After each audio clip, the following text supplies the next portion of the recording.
Our community engagement program is built upon 6 key pillars, each representing a vital aspect of community life. Youth, military, education, health and wellness, service-oriented organizations, and arts and culture. Our goal is to work towards building strong bonds in the community with our partners through advocacy, social impact, donations, fundraising, volunteerism, and diversity and inclusion. Visit frontwavearena.com and click on the Connect List tab to select inquiries.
Attention music fans, the king of the accordion, Ramon Ayala is coming to Front Wave Arena.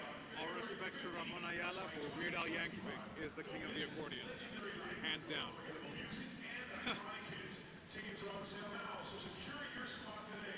Simply visit frontwavearena.com or stop by the box office to grab your tickets. This is one concert you don't want to miss.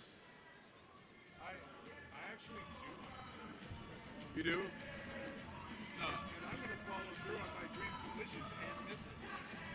For what? It's just a concert you don't want to Oh, miss. yeah. I said, actually, it's what I do want to miss. Yeah.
From inside the brand new and beautiful Front Wave Arena in Oceanside, California, it's time for Major Arena Soccer League action. Tonight, the San Diego Sockers do battle with the two-time defending league champions, the Chihuahua Savage. And a very pleasant good evening to you, everybody. Alongside Tony Sanchez, Craig Elston on hand with you for the match that everyone in the MASL wants to see, the Sockers and the Savage. And for this crowd at Front Wave Arena, so far they've seen 3 matches, good crowds, good results, 3 wins, all by 1 goal. But now tonight, Tony, it's a little bit different. Chihuahua's in town. Chihuahua has been unbeatable this season, literally 5-0 to start so far, and they're coming in with having twice eliminated the Sockers in the last 2 seasons. We're going to see what this 24-25 iteration of these teams look like so far. Yeah, the first of 4 matchups between the Sockers and Savage. First of 2 meetings here in Oceanside. So very important for the Sockers to get points and a result this evening. However, they're going to be doing it with some reduced roster. We'll hear more on that from Melissa May, but back is the Spaniard in midfield, Keiko Gontan, and the Sockers are going to need him. Keiko Gontan, an excellent midfielder who has scored on consecutive matches. He's also added a point in each of the matches that he's played as a Socker. He was out on holiday, but he's going to look to start the year in a great way. Meanwhile, talking about the Savage, coming off a 21-8 win on Friday in their tiny corner sport arena. They're up here, their all-star Roberto Escalante, their captain. He's the guy who, to me, sets the tone for the whole team. Capitan Escalante, in his 5 games so far, scored the same amount of goals, 1 assist, 6 points so far. He's the lone all-star in this Savage roster, and he's going to look to go ahead and continue this last 2 seasons. He had 27 goals, 47 assists, and 71 blocks. An impressive player, to say the least. It's the final matchup of the MASL weekend, and we've saved the best for last. It's the Sockers, and it's the Chihuahua Savage, and we're back with kickoff right after this on MASL TV. Across the nation, MASL players are giving back, utilizing their professional power to touch and inspire people in their local communities nationwide. Free soccer clinics, where kids can meet their heroes and learn new skills. After-school programs and special events.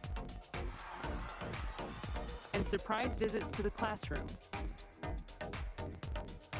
Visiting brave kids in the hospital, bringing joy and hope. Supporting special needs care, partnering with local businesses, and so much more. MASL, passion on the field, purpose off the field, committed to community.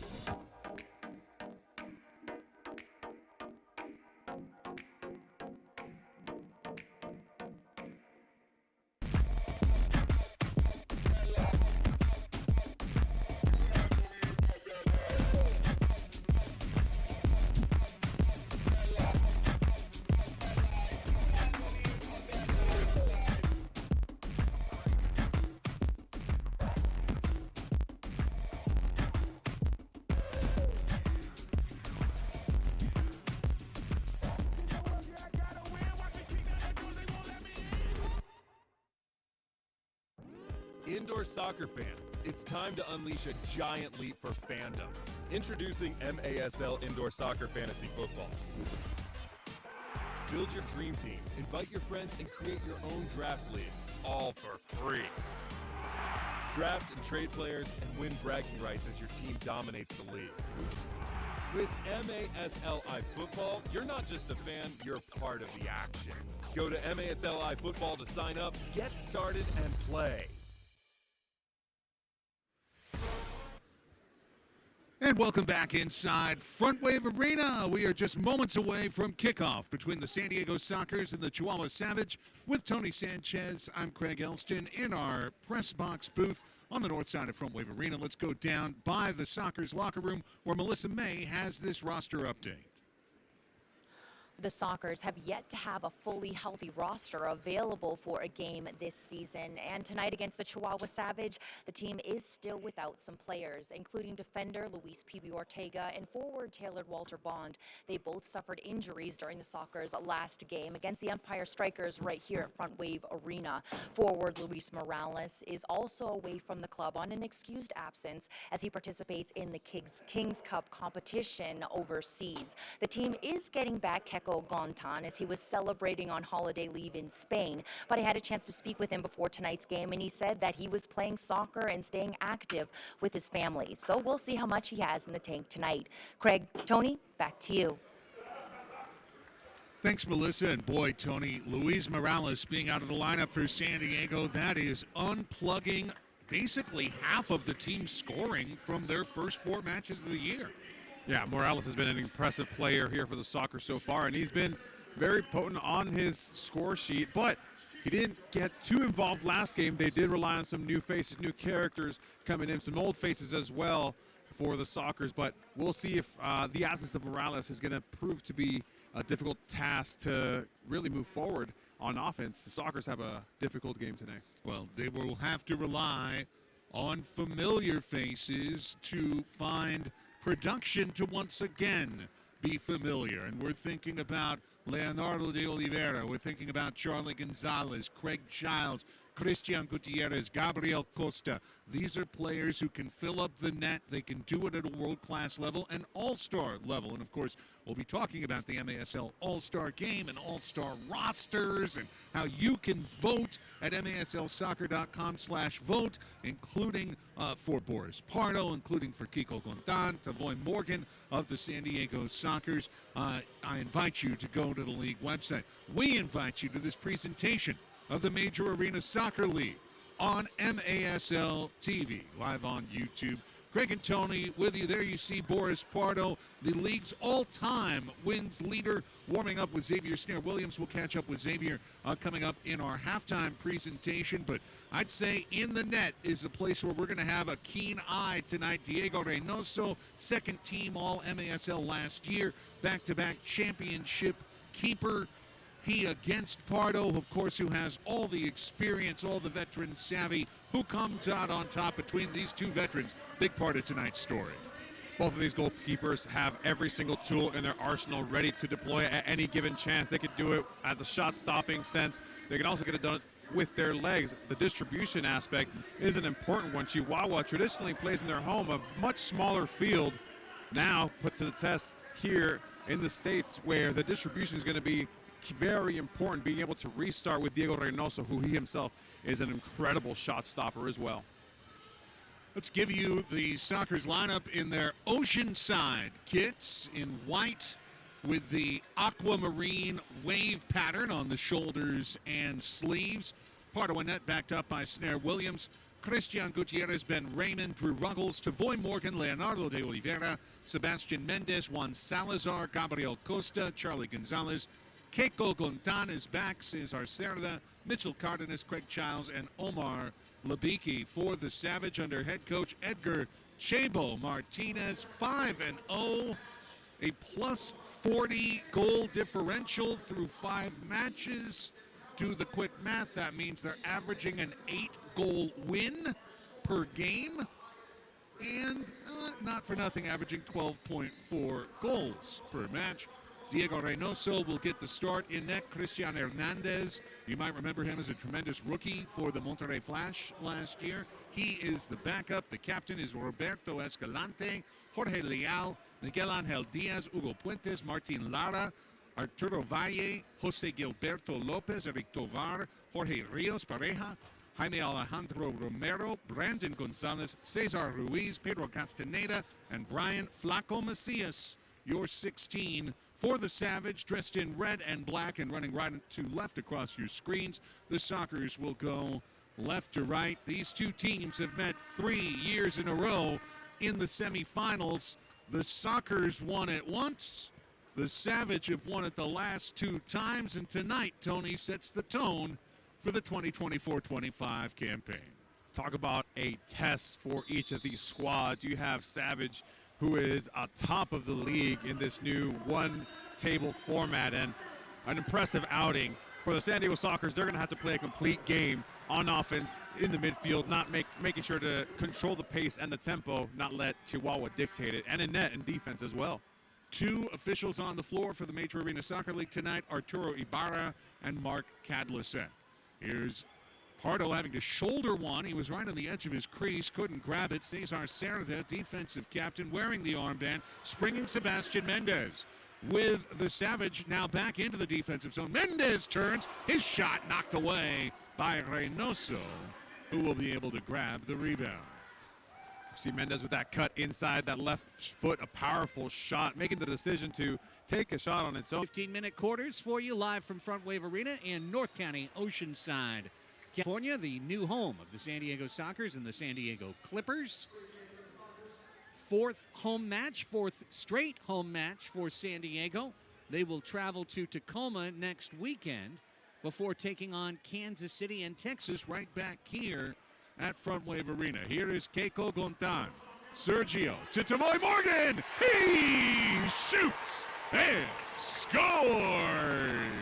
And at 1:10 of the first quarter, the Sockers are on the good foot with a 1-0 lead. And let me tell you, Tavoy Morgan, you see him celebrating there. Definitely needed that boost of confidence early on, but what a turn here in the midfield by Keiko Gontan, the Spaniard, doing what he's been doing every single time he steps foot onto Front Wave Arena, getting points, distribution on point there as well. It's the Spaniards and their style of play, the vision that they have is absolutely incredible. Keiko, bienvenido de vuelta aquí a San Diego. A quick lead for the San Diego Sockers. Not sure if Savage have trailed this season, given that they're plus 40 on the year. They're trying to get a quick answer back. Charlie Gonzalez in the back. Mendez had a ball run up his arm, but also down the arm of number 12, Arturo Valle, and it's a free kick for San Diego. They're kicking around a ball from MITRE, the official game ball supplier of the Major Arena Soccer League. Established in 1817, MITRE, one of the leading soccer brands worldwide. Learn more at mitre.com. Greg Childs, top of the arc. Serda, he's in. Backdoor. Goal! 1-2. Sox coming out with a 1-2 punch. Gabriel Costa finishes it for 2-0. And talk about vintage San Diego Soccer characters in play here. Childs, Cerda, Irmão, El Brasileiro, Gabriel Costa. Getting this play started here, and you can see the patience done very well in tight spaces. 3 in the back, 2 attacking. Excellent, excellent job by the Sockers to get the start in. All right, here we go. That's 2 goals in 33 seconds. Costa's second of the year from Cerda, the 2 MASL All-Stars, hooking up on a goal. The 24 first All-Stars were announced of 28. By the league, 3 Sockers on that list. You just saw 2 of them team up for a goal. And the other goal scorer, Tavoy Morgan, is one of the players you can vote for to join the crew February 12th in Utica, New York. Go to maslsoccer.com/vote. Trying for an answer, Chihuahua. We've got a foul in the corner on Gontan, and that will lead to a free kick for the Savage. And that started there with Ruggles looking to get some support in the back, but a good anticipation by the Savage to get and regain possession there, having to resort to a foul. We'll see how this set piece works out for Chihuahua. That was the rookie Cesar Ruiz who drew the foul. Only 4 matches played in his career. He's already got 1 goal and 7 assists. Here comes Ruiz. Back taps it. Tovar rams it off the wall. Oh, rams it off a Sockers player, pardon me. And hit it as hard as a wall, and that's going to lead to Paul. Good job by the officiating crew recognizing immediately that this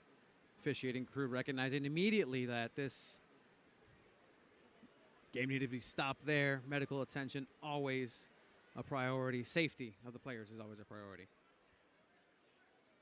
Let's take a look and see what happened. As we take a look at the Eric Tovar free kick, the former Okay, the former San Diego Soccer hard hit. Christian Gutierrez is up to his feet. He's good. Obviously took one up high. So applying the sana colita de rana. All right, let's take a look now and see. Whoo! Right off the side of the head. Holy cow.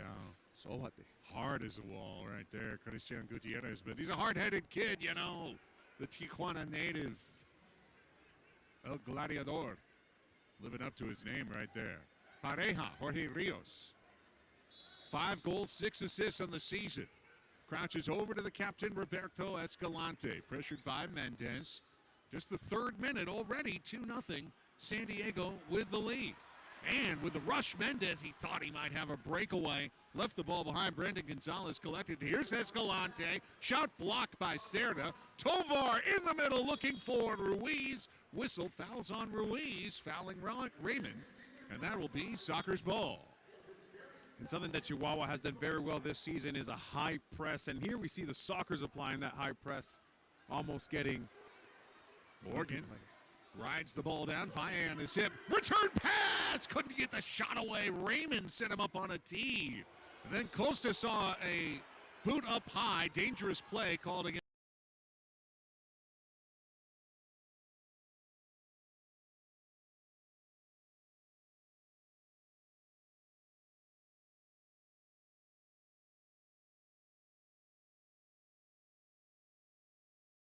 So that plays into the role as well.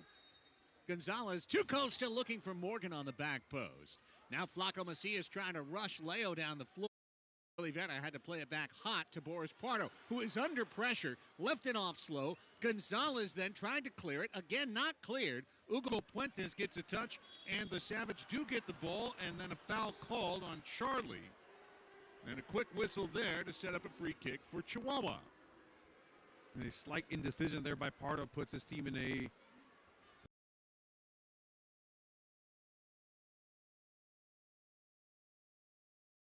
couple of trickery and flicks, but eventually now this is another set piece for Savage. Macias down into the corner. Playing it out of there, Jorge Leal, the Tijuana native. Centering pass attempted to get it to Macias. Back to Flaco, and then it finds its way to Jorge Rios. And Rios is the right man at the right spot to put the goal on the board and make it a 2-1 affair.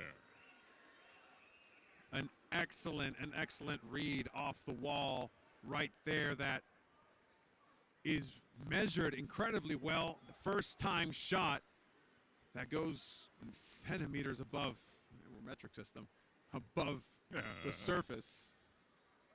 Nothing for Boris to do there. Great shot. Golazo. The goal at 3:19. Rios is 6th from Leal. And that was a Wallace-Scora.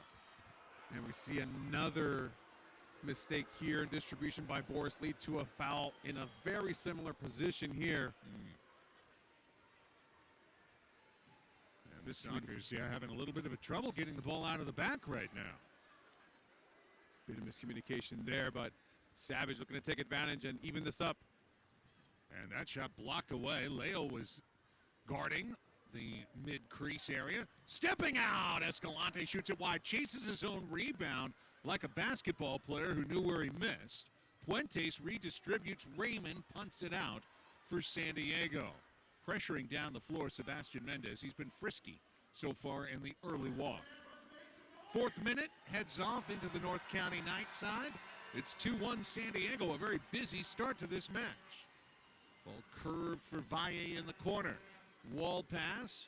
Raymond sees it, flicks it over the top of his head. Escalante runs.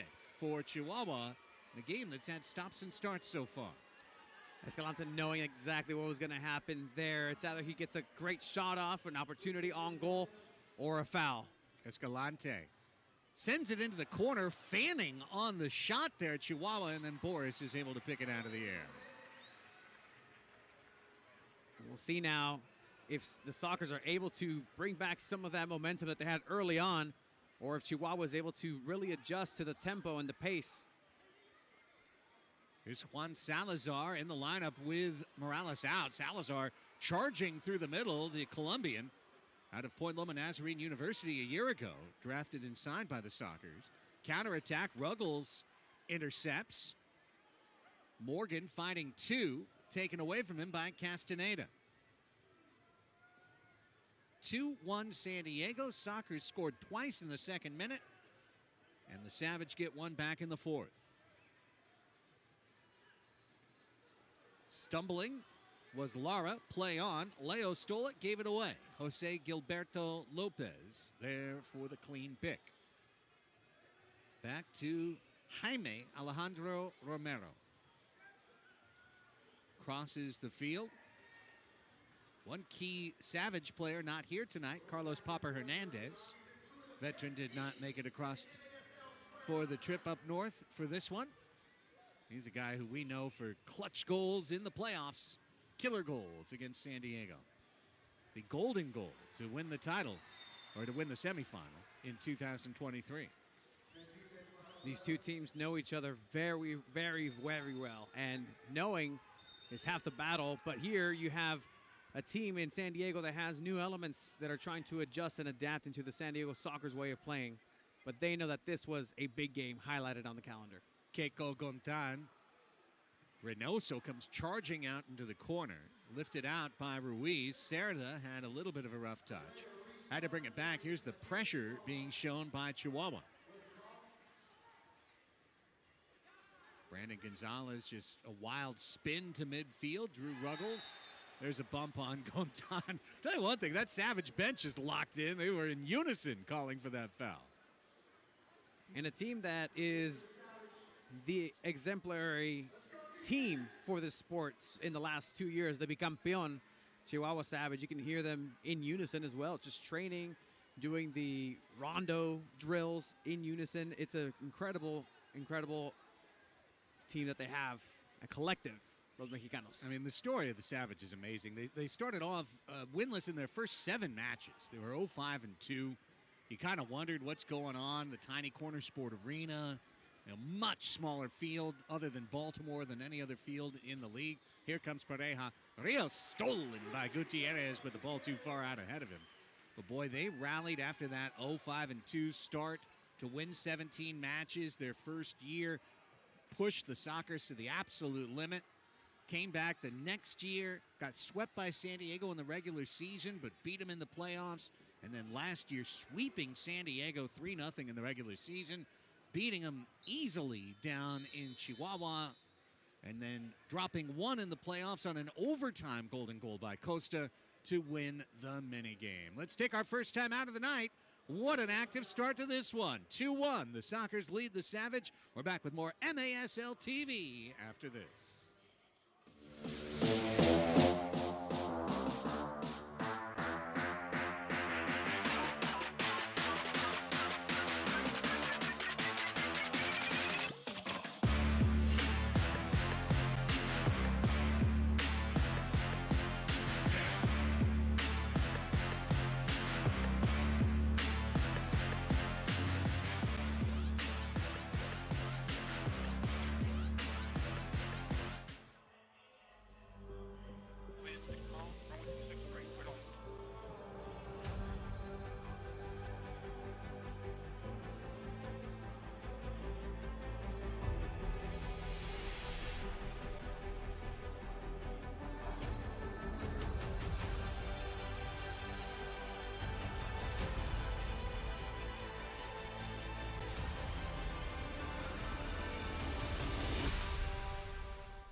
The back-to-back defending Ron Newman Cup champion Chihuahua Savage, 5-0, 14 points so far this year. Hugo Puentes leading the way with 9 goals, 12 points. Roberto Escalante, 5 goals out of the back, and Diego Reynoso, as good as you get, in net. It's a complete team, folks.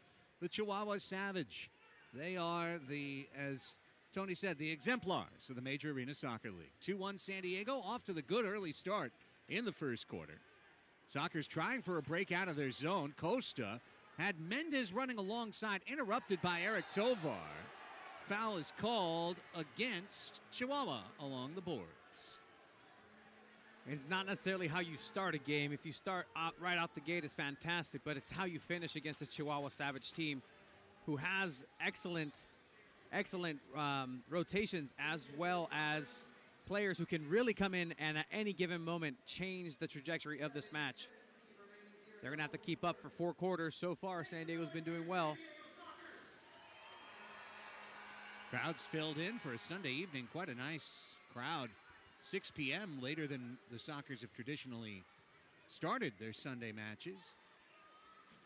But they found their audience, and tonight you'd want to. If you're an indoor soccer fan, this is your game. Ball stayed in off the edge of the penalty box. Under 7 to go in the first quarter. Costa hoping to find that ball up the middle. All he could do with it on one touch was roll it to the ever-steady Diego Reynoso. Reynoso won the inaugural MASL championship in 2014-15. The Monterrey Flash defeated the Baltimore Blast down at Arena Monterrey. 4-second violation was called against Reynoso there. Too long with the ball. Interesting. You can see Reynoso really thinking about his distribution here, where there's a lot of more different options with a bigger field. And you can see that right foot of his being put to the test here, playing more long ball Chihuahua than they traditionally do. Leo. Costa tried to square it. Morgan running through the crease, tipped it to Charlie on the wall. Back to Leo with a little space, left wing. Leonardo rolled it just wide. Very clever roll, and then Childs grabbing his quad right there. Making his knee, banged his knee. Captain gets up, but the Savage are on counterattack. Finding Hugo Puentes with those 9 goals. Back to Miguel Angel Diaz. Diaz attacking Leo. Diaz to the left foot, shot blocked by Charlie. Stays in, one hop the short wall and out. Back to Chihuahua for a wall kick in. Romero. Puentes in the middle, ball hopped on him, brought down. Mendez has it. Sebastian Mendez. Head on a swivel with defenders all around him. Spun a ball out to the middle. Charlie settles it down for San Diego. Juan Carlos Charlie Gonzalez. Mendez. First year in San Diego after 3 in Texas. 38-point scorer last year, has just 1 assist in 4 matches. Love to see him get integrated into the attack. He's been much more of just a kind of between the red lines player so far for San Diego. Charlie, hard ball to control. Contan made it look easy over the top of his shoulder. But as Charlie was juggling it, Chihuahua got a touch. Working through minute number 10. And now 5 left in the first quarter. Ball looped over the top of Gonzalez, but Contan could not run on it. Savage, intricate passing out of the back, trying to escape. Gonzalez used the sidewall. And still not out of their zone, Chihuahua. But now a little bit of room to roam. It's Jorge Leal. Picked up the assist on the first goal for Chihuahua. A little touch foul there against San Diego. Tightly whistled match so far, I'd say, Tony. Yeah, and this is a match that definitely is going to be a test for the referees as well. It's a high-octane matchup between these two, and Chihuahua, you know, they are incredibly physical wherever you see it. That's why they can take you into deep waters late in the matches as well. Like to welcome those of you who are joining us who have been watching Empire defeat Tacoma 4-3 at Toyota Arena. Craig Elston, Tony Sanchez, Melissa May, and our Amota broadcast crew with you from Front Wave Arena, where it is 2-1. The Sockers leading the Savage. First quarter, 4:10, clock running in this first of 4. Big win for Empire. Tough weekend for Tacoma, going down to Chihuahua and getting blasted, and then playing their full squad today and still dropping a 1-goal decision. Under 4, Gontan finding the loose ball. It pinballs back to the Spaniard, who doesn't tend to lose it when he has it on his feet. Soccer's going for a full line change up top. Cerda, Costa, they teamed up on goal number 2 for San Diego. It's a mirroring wall pass there, just trading blows. As Costa here. Costa thrown into the wall. Easy little foul there for Lopez. You know, I was pleasantly surprised to see Costa named as one of the starters for the All-Star game. Not that he doesn't deserve it, but that he's had modest production this year. But obviously, Gabriel Costa, in just a couple of years, Tony, has really made his name because it was the players and coaches of the league who voted on the initial 24. And Costa made the cut over some far more established players in this league.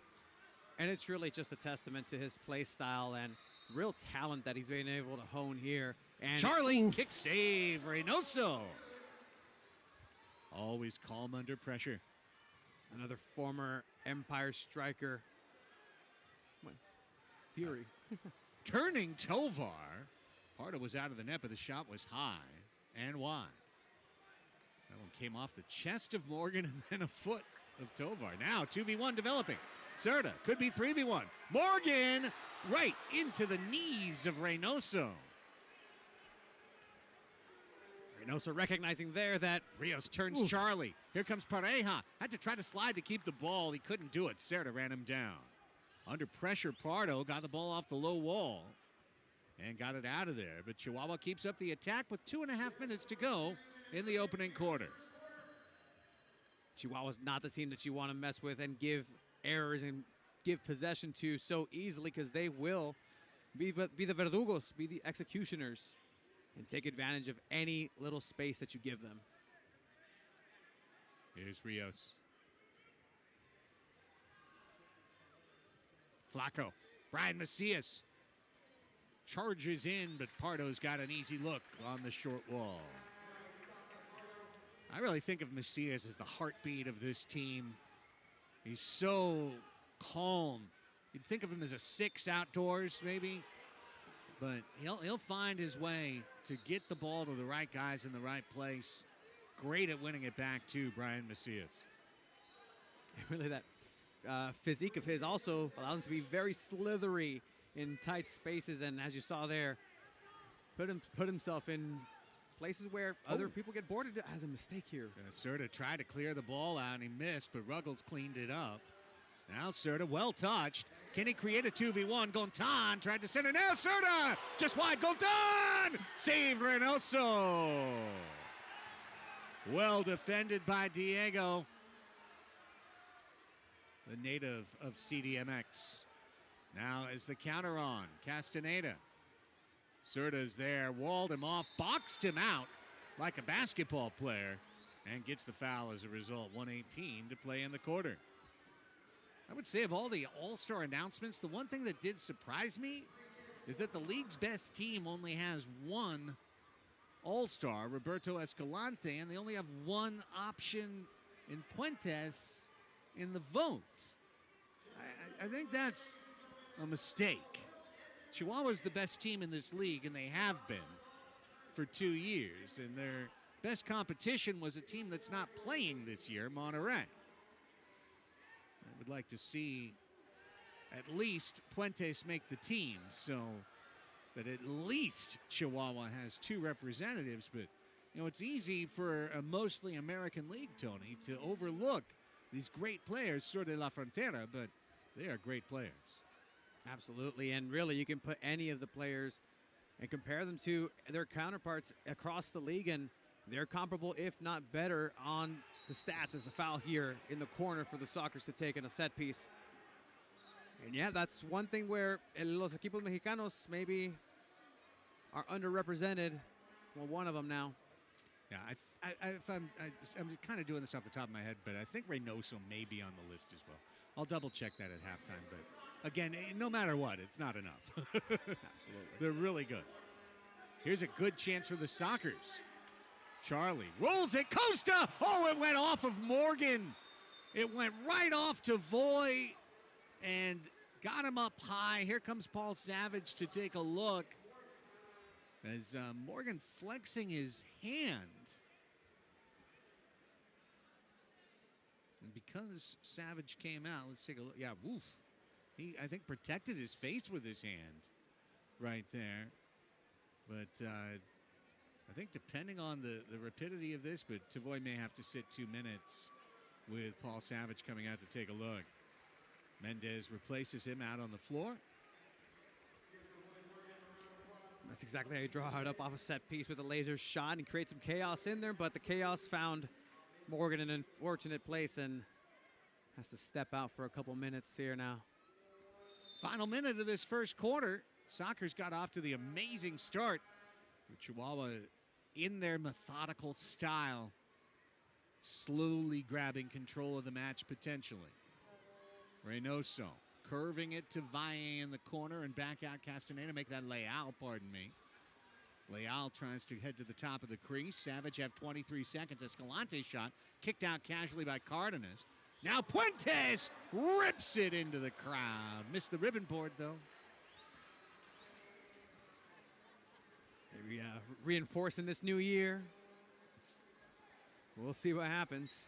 MASLsoccer.com is your home for everything Major Arena Soccer League, including your chance to vote for the All-Stars. All the latest news, leaderboards, highlights, and more, but go to MASLsoccer.com/vote. Gutierrez skims it along the goal wall, 10 seconds. Puentes kicking it out. Time for one last blast, perhaps. Castaneda's not going to get there, and this first quarter will finish with the home team on top. 2-1, San Diego's got the lead. Goals from Tavoy Morgan and Gabriel Costa at 1:10 and 1:43. Savage get an answer from Rios at 3:19. 15 minutes complete, but stay right there. Second quarter run from Oceanside's Front Wave Arena. Next, 2-1 Soccer's on MASL TV.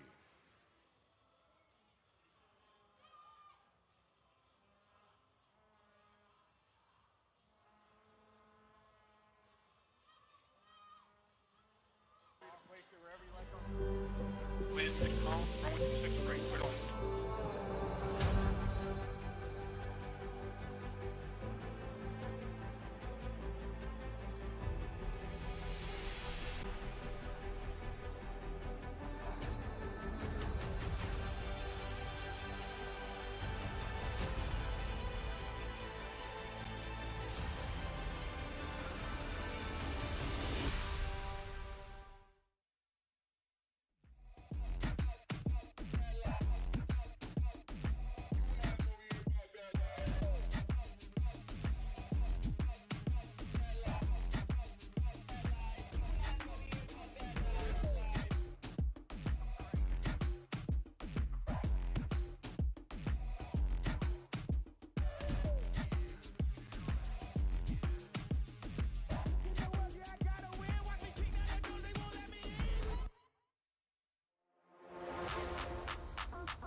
Two-1 Sockers as we begin the second quarter of play from Oceanside's Front Wave Arena. San Diego Sockers fans have been asking for a couple of things over the past 2 weeks, including the adjustment of a new arena policy, which had previously forbidden the use of noisemakers. Well, there's some noisemakers that the Sockers have been selling to their fans for years, including vuvuzelas. Clearly, that policy was adjusted as the Voo-Voos are here today. Caleb Setting and Cowboys and others haranguing the Savage bench during the break to the point that they came out to midfield to do their huddle.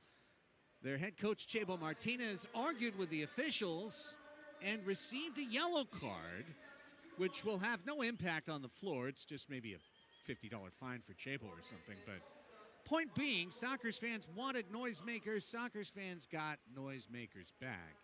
Well done from Wave Arena. Second quarter begins. Two teams switch sides. San Diego will run right to left. They are in white and aquamarine. The Savage in red and black will go left to right. Goals for San Diego, Tavoy Morgan and Gabriel Costa. Jorge Rios answers for Chihuahua. First quarter stats, shots were 6-4 in favor of the home team. And we are now underway, and Childs has a chance. Shot it high. Header by Serta was wide. Almost an instant goal for San Diego. Gontan trying to run one down. Tony Keiko Gontan is making a major difference for this team. Gontan gets the steal, feeds Serta in space, gets it back off the post. Keiko cerca. Gontan has this vision where he knows exactly where everyone and everything is on the field. He knew drawing that goal closer to the first post for Reynoso was the best chance to get it past him. Unfortunate, it almost tipped and went in, but man, Gontan is really fun to watch so far. He's just been a complete difference maker. I mean, possession, calm passing, proper weight on all of his deliveries. And this 33-year-old, 250 caps in La Liga, I mean, you know, you understand, he's played some sophisticated rondo over the years. He's played at a higher level than most of the players in this league. So to see that come out on the indoor floor, it's exciting. Really taking to it, and you love to see when that outdoor element translates here into the indoor game, as Reynoso with another great pass. Cardenas playing free safety there. Leo got his pocket picked by Romero on the wall. Tovar looks left and right. He shoots just wide of the left post. Looking for the equalizer for Chihuahua. Another steal. Leo gives it up the second time. Romero's gotten him twice. Usually the short-footed Leonardo de Oliveira there needs to go ahead and get rid of that ball, control a little quicker. Rios and Costa riding each other down the wall. Looks like the foul is on Chihuahua. Costa is the master of that wedging that 5-5 frame in the right spot to draw a foul. Of course, the other guy who does it so well, hopefully watching right now, Pee-wee Ortega. Pee-wee's hamstring went during the last match. Hope to see you back out there soon, Pee-wee. Yeah, he's getting off to a great start this season as well, being an important element for the Sockers. I mean, going back once again to Keiko Gontan it's really something that, you know, you don't really expect to be taken so well, that translation. It's a different language. You know, sometimes you see a similar espherico, similar ball, similar rules, but it's a completely different game altogether. Good to see Gontan. Charlie, there's Keiko. Again, his pass finds its target. Tavoy tried to chest pass. It was run down by the Savage. And the visitors regroup as the second minute of the second quarter prepares to elapse. Rios and Flaco. They nickname him Flaco. Why? Because he's so skinny. Un hombre muy delgado. El Flaco, one of those classic apodos, nicknames that you see across las canteras, jugando en los campos de barrio. Mi Flaco, La Roca. That's one thing I'll give about Spanish soccer players or Spanish language. Good with nicknames. Almost everyone. And they'll be so simple. Hair. Hey, Hair. Pilo. What's going on? Well, Luis Morales, who wasn't here, is actually nicknamed El Cebollas, which is the onion. Onion. onions early. Steal. Leo. It's Mendez. He gives it back to Leo. He gives it back to Mendez. Oh, it's too much mustard. No beef. Too selfless there by Mendez. He has to definitely take that opportunity like he did in the first quarter. Had a point-blank shot and an opportunity to lace it through Reynoso. At least you get a rebound, an opportunity there. I mean, you can't make those mistakes against the champs. Romero. Tovar wangs it off the wall. Ruggles heads it back to Pardo. Well done by two savvy vets. Right there. Gontan waiting for the bowling ball. It's stolen. It's 3v1. Could be 4v1. Tovar missed it. And he had a man on the back post. Couldn't hit Diaz for the tapper. And Gontan gets it out. Leal takes it back. And the pressure continues for Chihuahua. Escalante out to Tovar. It's been 4 years in San Diego. Long shot and a better goal. ¡Qué golazo! Leal, el hombre de Tijuana, empató. You see that dipping effort there by Leal, who sees his opportunity. Boris out of position slightly, not being able to measure the ball and the effect in which it came. 2-2, and absolutely un golazo. That's special right there. Third goal of the year for Leal.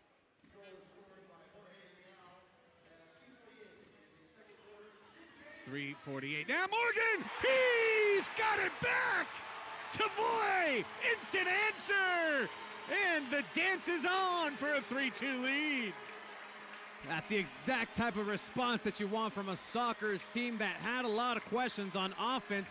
Can they keep up with this Savage team? So far they can. And Tavoy Morgan adding to his account here in the new year. New year? Old Morgan? Great goal. What a blast. Believe it's Charlie on the assist. We'll double check that downstairs. But that goal, a 12-second answer later at 4 minutes exactly. Morgan's second of the match, fourth of the season, has given the Sockers a 3-2 lead. You see, Pardo gets that assist according to our official stats. He's right there, Salazar, Juancho, and Escalante get into a bit of a tussle. Now going to be spoken to, saying, hey, if you wanted the jersey, just ask me after.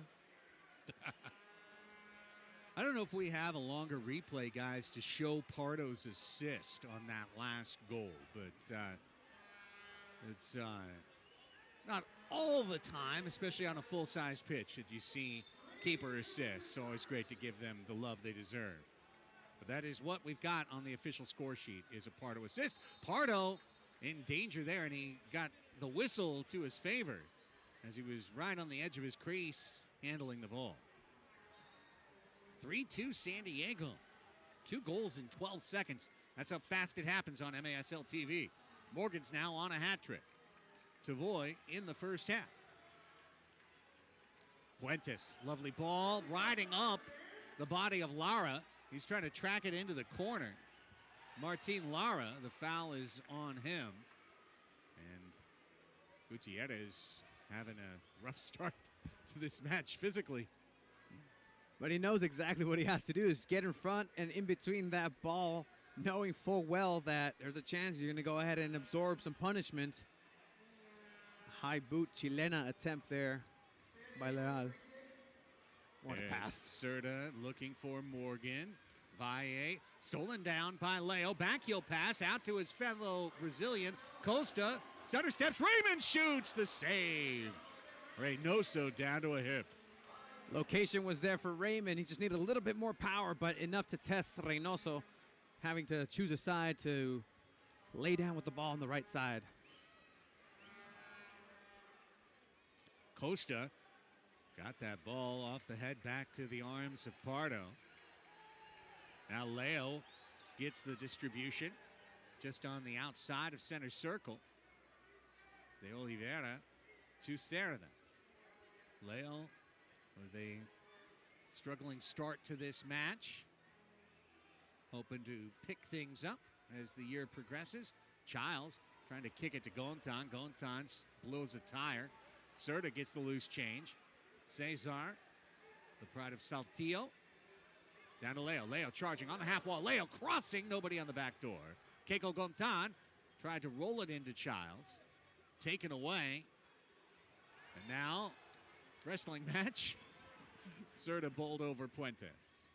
La Roca took a fall. Here comes Flaco. Macias stolen and well read. Gontan. Keiko, can he run on it? Keiko Gontan. Rios got on top of him. Well done. Jorge Rios Pareja comes up with a big play defensively. Under 9 minutes to play in the first half. Jose Gilberto Lopez spins it off the wall, looking for Flaco, and there was Raymond. Then another steal. Now Rios deflected. Gonzalez tried to snap header it. Lopez comes up with a loose ball. Out to a shot that was blocked by Leo. And Mendez trying to get out of tight quarters. Pardo was able to spin it out of there for the San Diego Sockers.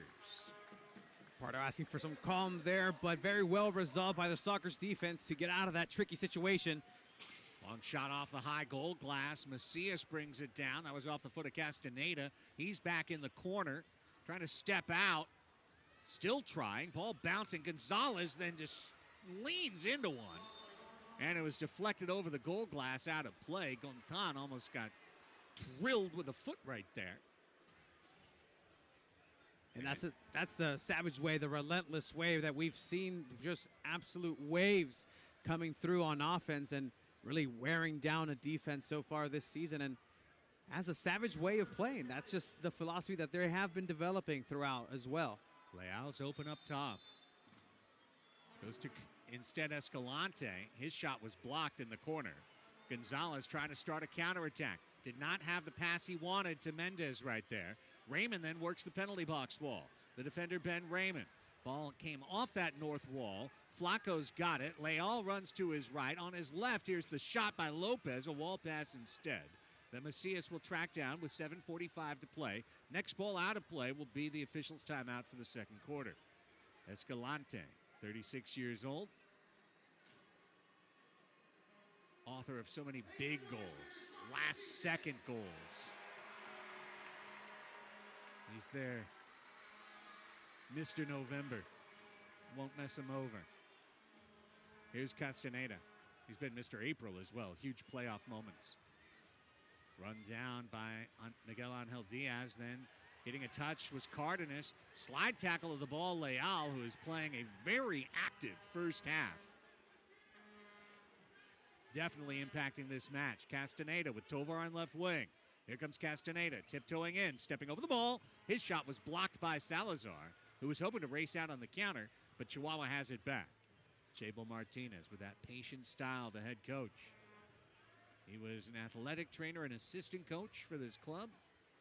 Managed his TST squad in the summer to the $1 million victory. Got the call. Boy, he's been terrific. This one's out of play, and as such, let's take a break. 6:34 remaining in the first half. The Sockers on Tavoy Morgan's brace hold a 3-2 lead. You're watching MASL TV. Indoor soccer fans, it's time to unleash a giant leap for fandom. Introducing MASL Indoor Soccer Fantasy Football. Build your dream team, invite your friends, and create your own draft league, all for free. Draft and trade players and win bragging rights as your team dominates the league. With MASLI Football, you're not just a fan, you're part of the action. Go to MASLI Football to sign up, get started, and play.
It's going to be fun. February 12th, the All-Star Game in Utica. Here are your Soccer's All-Stars, Luis Morales, Gabriel Costa, and Cesar Cerda, all getting the call.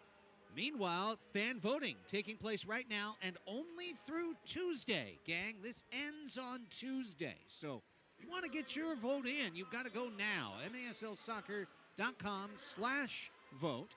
Tavoy Morgan and Keiko Gontan, as well as Boris Pardo, all available for your selection.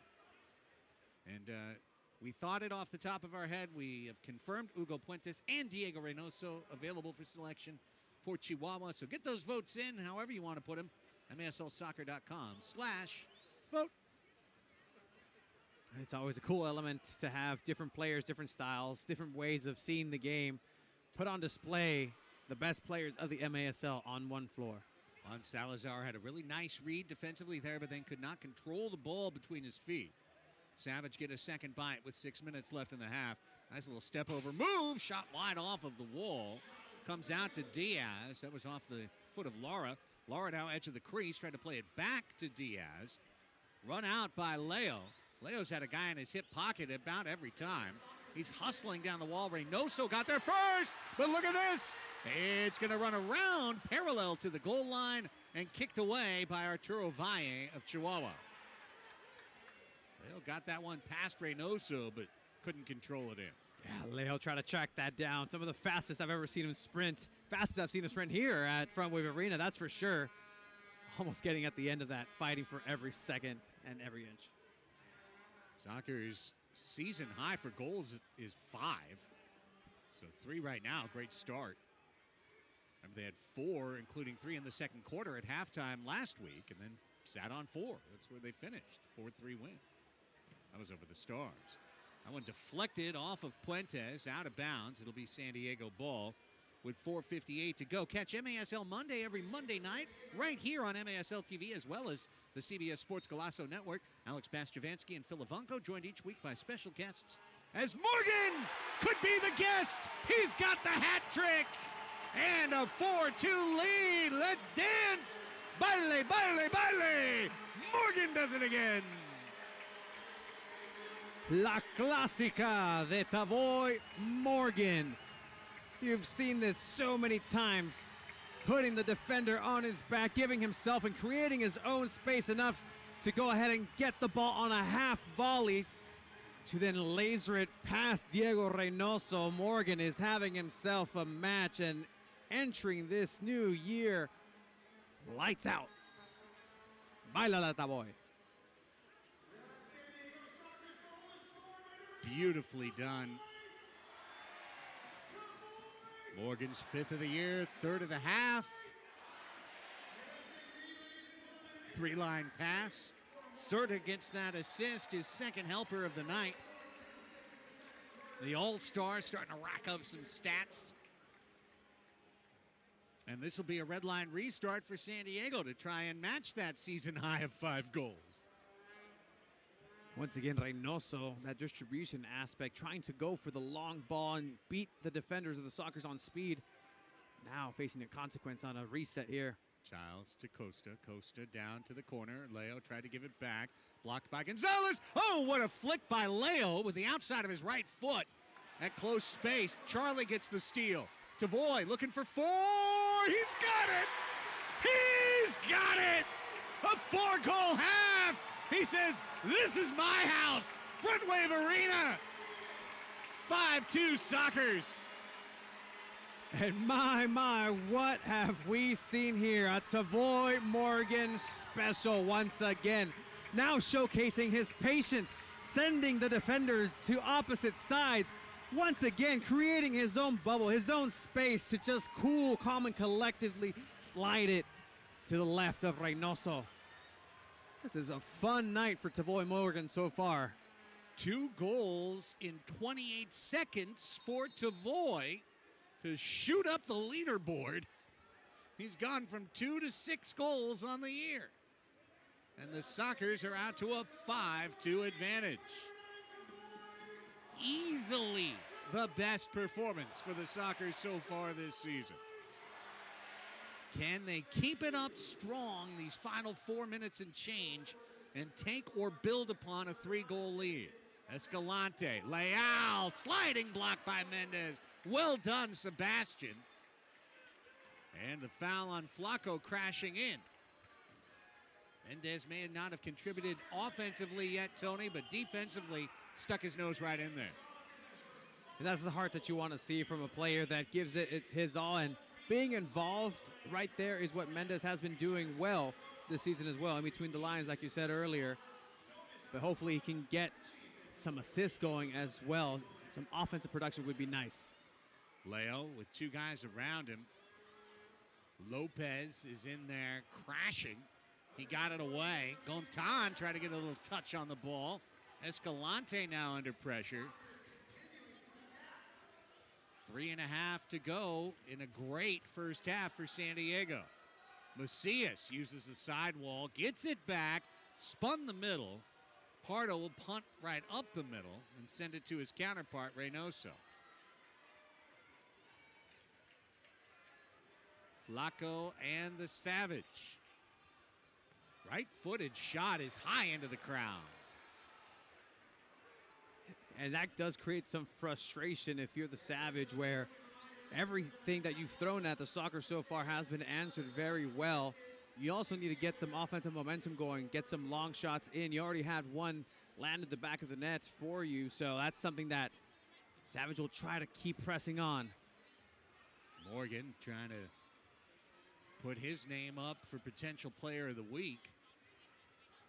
If they just go on stats, it'll be someone off the Savage because they scored 21 goals earlier this weekend. But if you put that in context, no Chris Toth, many of the regulars of Tacoma not making that trek down to Chihuahua. This is your Sunday night football matchup here. And Morgan's dominating. He almost got a 5th. Reynoso was able to punch it away. 2.5 to go. Coming up at halftime on MASL TV, we'll bring you in a quick interview with the defending goalkeeper of the week in the league, Xavier Snare-Williams. We featured him last week on CBS Sports Golazo Network with a great 11-save performance against the Stars. It's the Strikers, pardon me. Not the Stars, the Strikers. Plus, we'll have MASL in 5. We'll have first half highlights. Oh, Pardo right there. Ball right at the edge of his crease. Had to throw it. Perfectly timed by the 40-year-old. Under 2 minutes to go. I'll say this. Savage get a goal. Changes things. Sockers get a goal. Holy cow. Gontan got the steal. He runs the middle. He plays it over to Charlie. Now gets it back. Crosses. Mendez. Bouncing ball. Tried to get a foot on it and it was blocked. Serta steps in with 2 helpers already.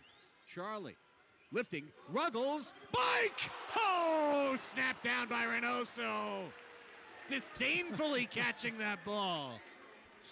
Just looking at it, how dare you, Ruggles, get that big body in the air that way.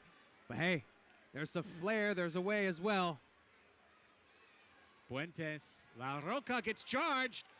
Steele. Gutierrez. Now Costa running out as Juancho. Here comes Reynoso.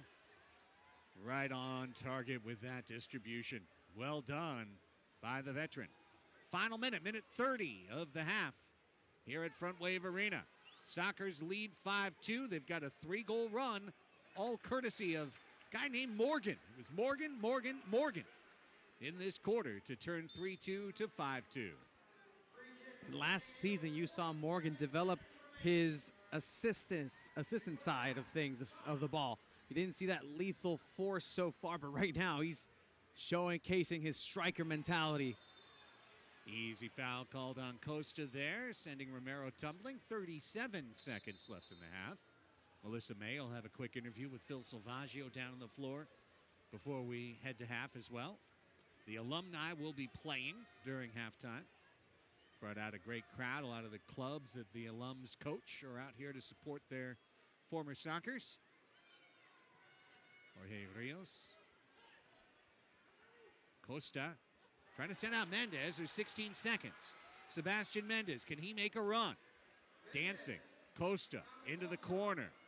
8 seconds. Costa finding the crease. Reynoso was there. 4 seconds. And this half will come to an end. The San Diego Sockers outscoring Chihuahua 3-1 in the second quarter, but they get 3 in a row. After surrendering the tie at 3:48, it became the Tavoy Morgan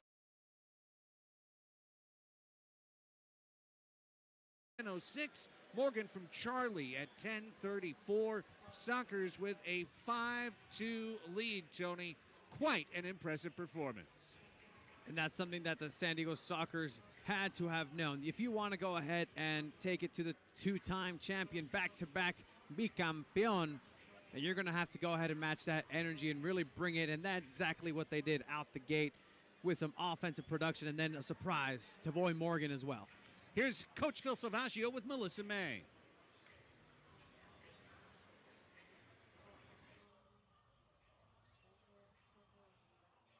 It's all about short-term memory in this game. You had those first 2 goals in the first 2 minutes, a little bit of a lull, and then going into the second, got all those goals. How good is it, how important is it to have that short-term memory and just keep moving? Well, you know, you got to play every minute. They're going to come back, and it's going to still be a good game, regardless of what the score is. We're at halftime. We got to still keep playing whole second half. We need our crowd behind us a little bit more. That's when we get the energy, and you notice they come in. We scored 2 goals in a row, and then we scored 3 goals in a row. So it's really good when we have the crowd behind us. I'll relay that message to the crowd. We normally don't have to talk about foul trouble during the halftime, but Mitchell Cardenas does have 3 fouls. Will that require any adjustments? No, that was more in the first half. It was a 4 foul and a half. You know, 6 fouls you just had of the game, so it's a 6 foul. All right, Coach. Thank you so much. Craig, Tony, back to you. Thank you so much, Melissa. It's halftime. 30 minutes complete and 30 yet to play. The Sockers lead Chihuahua 5-2. We're back with an interview with Xavier Snare-Williams after this timeout on MASL TV. With the call, from 6 right, we don't.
Inside, we are at Front Wave Arena. It's halftime between the Sockers and the Chihuahua Savage. Pleasure to catch up with the man who was named MASL Goalkeeper of the Week, Xavier Snare-Williams. How you been, X-Man?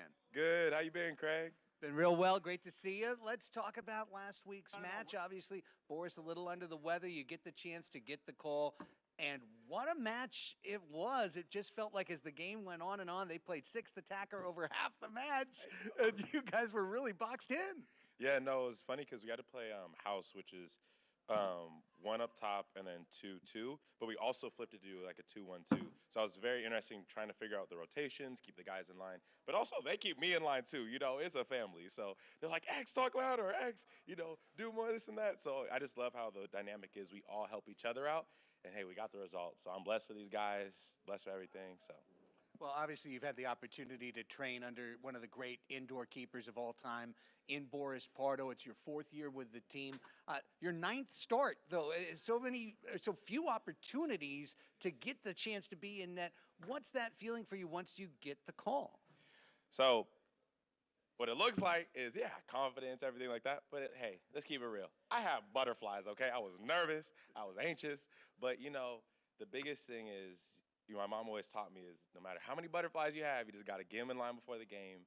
And, you know, the guys helped me out. So, honestly, by I'd say 2nd period, I finally get my legs under me. And then by, after halftime, we're flying. So, I'm really thankful. And, yeah, just keep pushing forward, man. You are the pride of Oceanside, as we said on the show, somebody who can actually call this town your home. What does it mean for you to play in this beautiful new arena and be Oceanside's pro athlete? It really, really is a blessing. I couldn't believe it because being Oceanside, you didn't really have pro sports. Everything was down in San Diego, maybe even kind of Del Mar. You know, teams would use the polo fields. So being able to be like, oh, hey, I was born here. We have our own stadium, play for the pro indoor team. Man, God is good. God is good. And so is Xavier Snare-Williams. Thank you so much for the time, my friend. Best of luck to you and the Sockers going forward. Thank you so much, man. Go Sockers. Go Sockers. When we come back, MASL in 5, and then first half highlights right here on MASL TV.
Soccer fans, it's time to unleash a giant leap for fandom.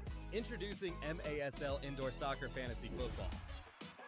Build your dream team, invite your friends, and create your own draft league, all for free.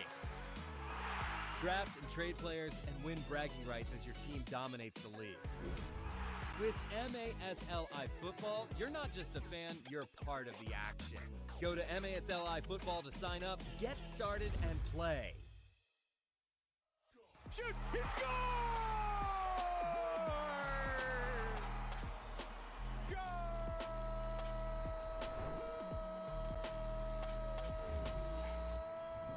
This is the MASL in 5. What's going on, folks? I'm Alex Bashavansky. Great to see you again.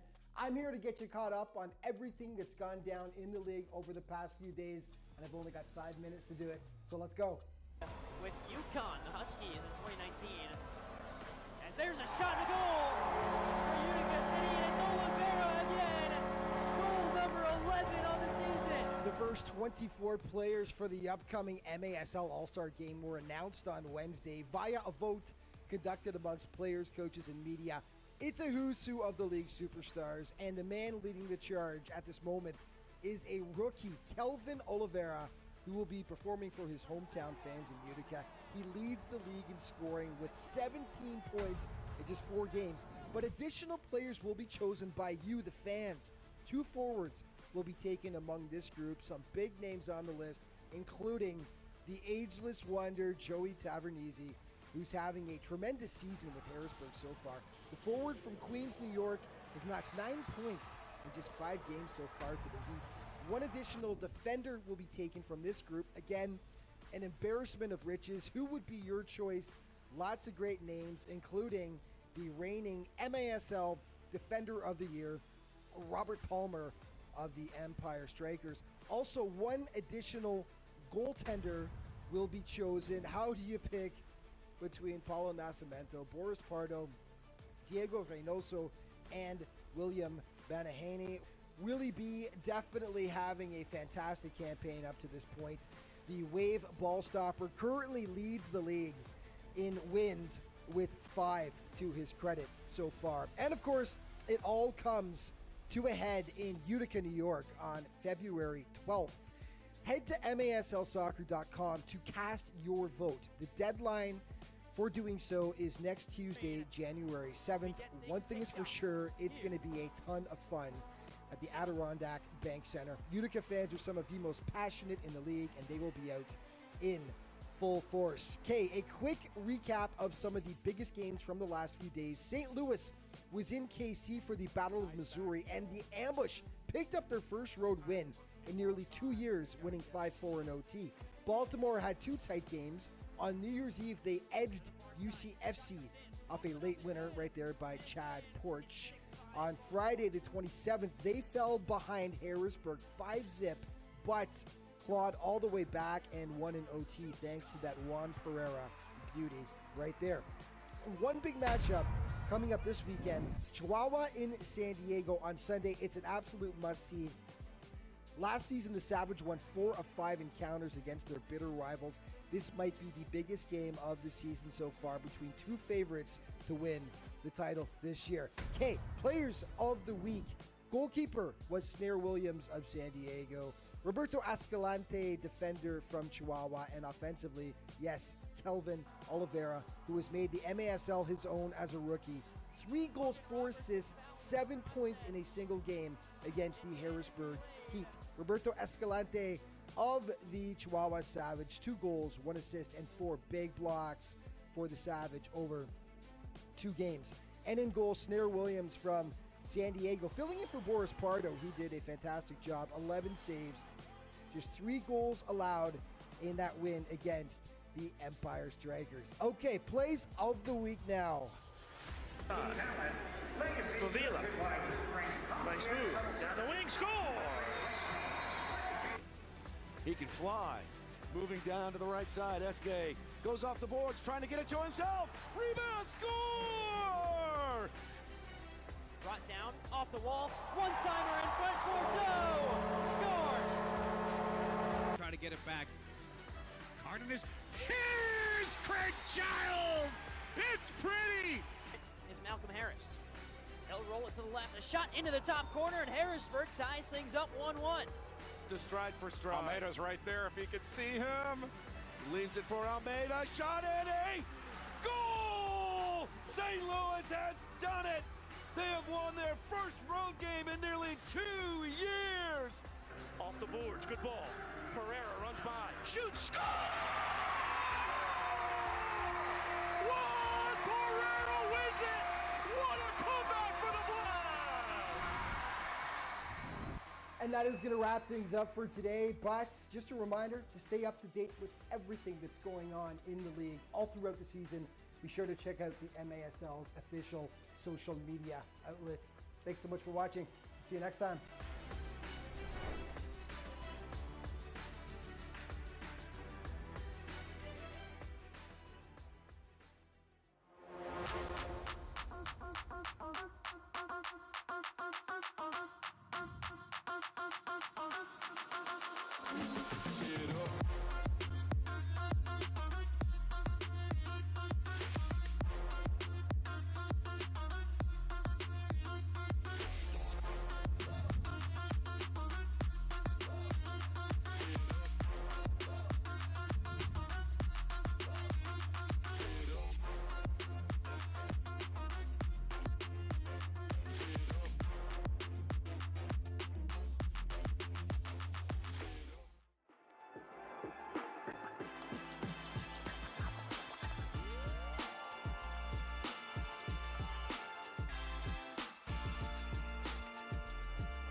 Well, some former All-Stars down on the floor. The alumni match just wrapping up. Great entertainment for the fans here at Front Wave Arena. Don't forget, fan voting open now for the MASL 2025 All-Star Game, but only through Tuesday. Just 2 days left to vote in 4 more All-Stars. 24 have been selected by players and coaches. The last 4 are picked by the fans. You can go to maslsoccer.com/vote. We put up a QR code earlier as well. If you scanned that, all good. maslsoccer.com, there it is, QR code. If you want to just scan that, we'll keep it up for a few seconds, and you can get your votes in. Sockers have 3 All-Stars, and they have 3 more on the ballot. One of those is Tavoy Morgan, Tony, and as we roll in our first half highlights, I guess we could call that Tavoy's All-Star Sizzle Reel. If you would like to see, let's give it to you. Your first half highlights here on MASL TV. And the Sockers got 2 goals in a hurry. Keiko Gontan to Tavoy Morgan, who found the back of the net for his first of a very busy half for 1-0. Just seconds later, Sockers would answer a third look at Tavoy's 3rd goal of the season. It was Gabriel Costa finding Cesar Cerda. Cerda gets it back to Costa. Lovely back and forth 2-man game for the goal. Costa's 2nd of the year for 2-0. Jorge Rios, right spot, right time to make it 2-1 on a wall of scorer for Chihuahua from Leal. And that was our first quarter score. Sockers 2, Savage 1. Los Bicampeones came back to tie things up, courtesy of Jorge Leal. Que golazo, Leal. De verdad. What a goal. Leal at 3:48 tied it. But then the Tavoy Morgan show. There's the Boris Pardo pass to Morgan. Give Pardo the helper and give Morgan his 2nd goal of the match, 4th of the season. Left-footed power strike inside the far post for 3-2. Then here comes 4-2. Morgan perfectly turning on that ball, waiting for it off the wall, turning on it in one fell swoop. And seconds later, off the Charlie Steele, Morgan. So, Romero, so sorry you left some pieces of yourself out there on the floor. Morgan fakes you out of your shoes and finds his 4th of the night and says, "This is my house. This is my house." And that's where we stand, 5-2. Tavoy Morgan, 4 goals in the half. Tony, what an all-star statement. Certainly, Tavoy's most important touch is the first touch and the 3 goals that he scored first. He sets himself up perfectly, and honestly, is vintage Tavoy Morgan, the Morgan that has been longed by the Sockers to get that lethal eye out there. And then the 4th goal, just making it happen on his own. Slotting it in, really showcasing every single, really a striker quality. That's exactly what he is, a pure striker at heart and in person. Morgan coming back to the Morgan that we know. So a 3-goal lead for San Diego, and that is remarkable in and of itself due to the Chihuahua Savages' dominance of American sides. Tony, in the last 2 years, Chihuahua is 22-1-1 against United States MASL teams. Last year, they lost literally 6 times to the Monterrey Flash, who went 24-0, and Chihuahua beat just about everybody else. Lost to Tacoma one time up in the Pacific Northwest, went 3-0 against San Diego last year.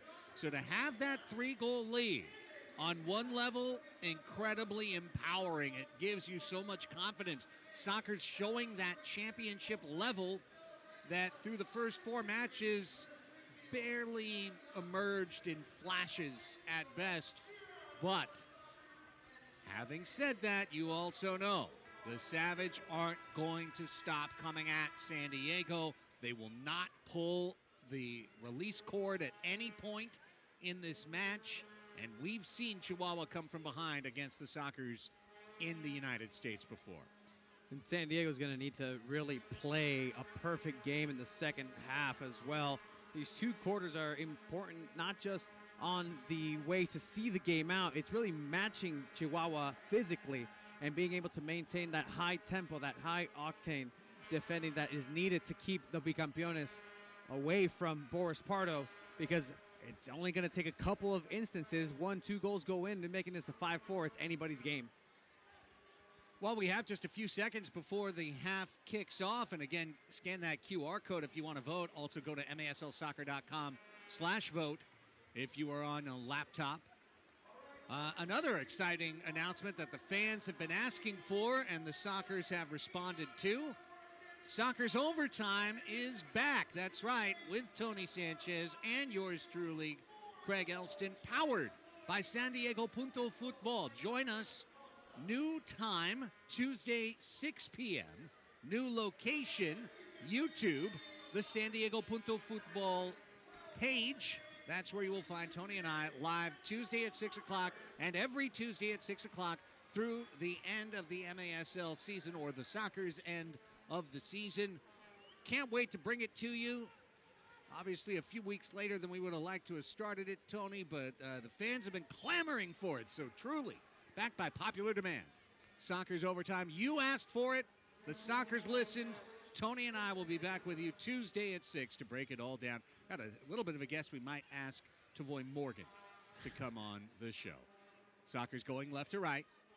Morgan again, a 4-goal half for San Diego. The Savage in red and black, going right to left. Back-to-back MASL champions. After the Sockers won 2 in a row, Chihuahua has won 2 in a row. And San Diego needs to keep the same energy going. Early in the first quarter, they certainly came out guns a-blazing, and if they can match that, once again going in and facing into the same side, it's going to be to their benefit. Quick goals would be fantastic, and making sure not to concede any for Chihuahua. There has been a change in net to start the second half for the Savage. Christian Hernandez has started in place of the veteran Diego Reynoso. So a very interesting choice by Chebo Martinez, Tony, to go to the kid. And he is in net, and see if that provides a spark. Meanwhile, defensive clearance has been called against Boris Pardo. Mistake with his feet leads to a top-of-the-arc chance, and here is Chihuahua's chance in the second minute of the third quarter to get right back in this thing.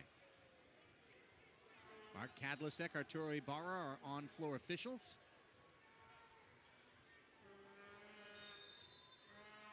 Macias. Rios left post and out. No joy for the Savage.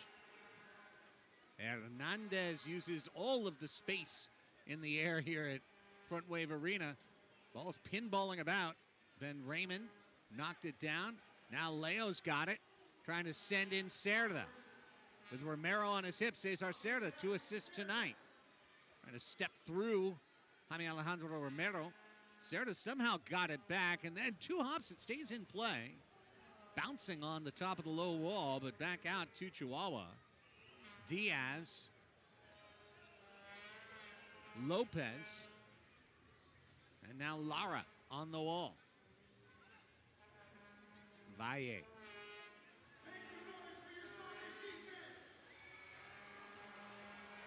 You can see the slow game here from Chihuahua, opening up the spaces, really changing their shape, and the Sockers being able to maintain that defensive shape as well. But Chihuahua is lightning quick as well, and they're going to use that to their advantage to try to strike here. This is only the second road match for Chihuahua this season. They're 4-0 at home, but Corner Sport Arena is a different animal than a full field. Little step over move, well done by Lara. Lopez. Lara again, very clever and skillful. Valle will shoot from outside, blocked out of there by Raymond. Came in leading the club with 11 blocked shots. He's got it going. With these new players giving an added dimension to the Sockers that has really come about and become a staple so far this season. By the way, Tavoy Morgan, with his 4 goals tonight, now has 199 points in the Major Arena Soccer League. So his next point puts him into the 200-point club for his career A very young career at that for Devoy Morgan, just his 7th year in the league. And his 5th in San Diego. Just a prolific player every way you see it, and an ever-changing player in terms of his growth as well. Like I mentioned, we saw more assists by Devoy that you've never seen last season. This season being a little bit more selfish. Selfish isn't necessarily a bad thing when you're a striker. Pardo will kick this one out. Well played by Escalante, but then Ruggles heads it forward, trying to break out on the counterattack. Gontan, however, was double-teamed, and they took the ball away from him. Again, Diego Reynoso out in net for the Savage. Christian Hernandez in. Hernandez, first year with the Savage, he's only started 21 games in his career, the 23-year-old out of CDMX. But an excellent 15-5-2 record, 437 goals against, 742 save percentage is quite impressive. Hernandez, extremely athletic last year for Monterrey. Second half was considered kind of the breakout keeper of the year. Just split time there, not enough to get the stats to get all lead. Rolling on the floor, Charlie, and then lifted by Mendez to Costa. Had to wait for a bouncing ball in the corner. Couldn't attack. Leal now charging him. Costa trying to wedge that ball away. He did, and got it back to Cerda. 4 minutes done, clock running, third quarter. 5-2 San Diego was your halftime score, and that's where we stand right now. And when we talk about Chihuahua having 62 goals this year and averaging over 12 goals per match, again, I bring up, this is only their second time playing on a full field this season. It is a different animal, and as the ball is loose, Childs is called for the foul on Hernandez. He couldn't left foot it in from point-blank range. And in that first game here in the States, in a different field outside of Quarter Sport Arena, they played against the Tacoma Stars in a very tight match as Childs gets physical once again. High pressure the Sockers are presenting. Not letting Savage come out of their own third. Now, speaking of Tacoma, they started the year with that win against San Diego. Today's 4-3 loss to Empire. They did get that 1 point in the overtime against Chihuahua, but that is 5 losses in a row now for the Stars, and they are sitting out of playoff position on the table. Again, 12 teams, single table in the 24-25 MASL season. 8 of 12 will make it to the playoffs, which will be held here at Front Wave Arena, the quarterfinals and semifinals on April 4th, April 5th, and April 6th. Right now, the Savage, Wave, Blast, and Comets all sit on 14 standings points. The difference being the other 3 teams, Wave, Blast, Comets, have finished 6 matches. This is match 6 for Chihuahua. So obviously any point that they pulled out tonight would give them the lone lead in the table. Gutierrez off the wall. Childs, skipper, blocked away. Of course, to get a point, they have to at least tie this thing after 60. And right now, Soccer is looking for a goal to go up by 4. Gontan with 5 minutes plus elapsed in the third quarter. Leo trying to charge past Macias. He made it look a little too easy. Gontan then won it back. Leo spinning ball back to Gontan. 2 men go down. Play on, says Mark Kadlasek. And the Savage will do just that. La Roca. Hugo Puentes has been quiet tonight. No points yet for the man who came in with 12.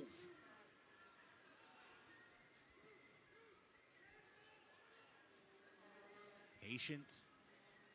Progressing the ball up the floor. Here's Lopez charging the corner on Cardenas. Right open in the middle. Oh, baby!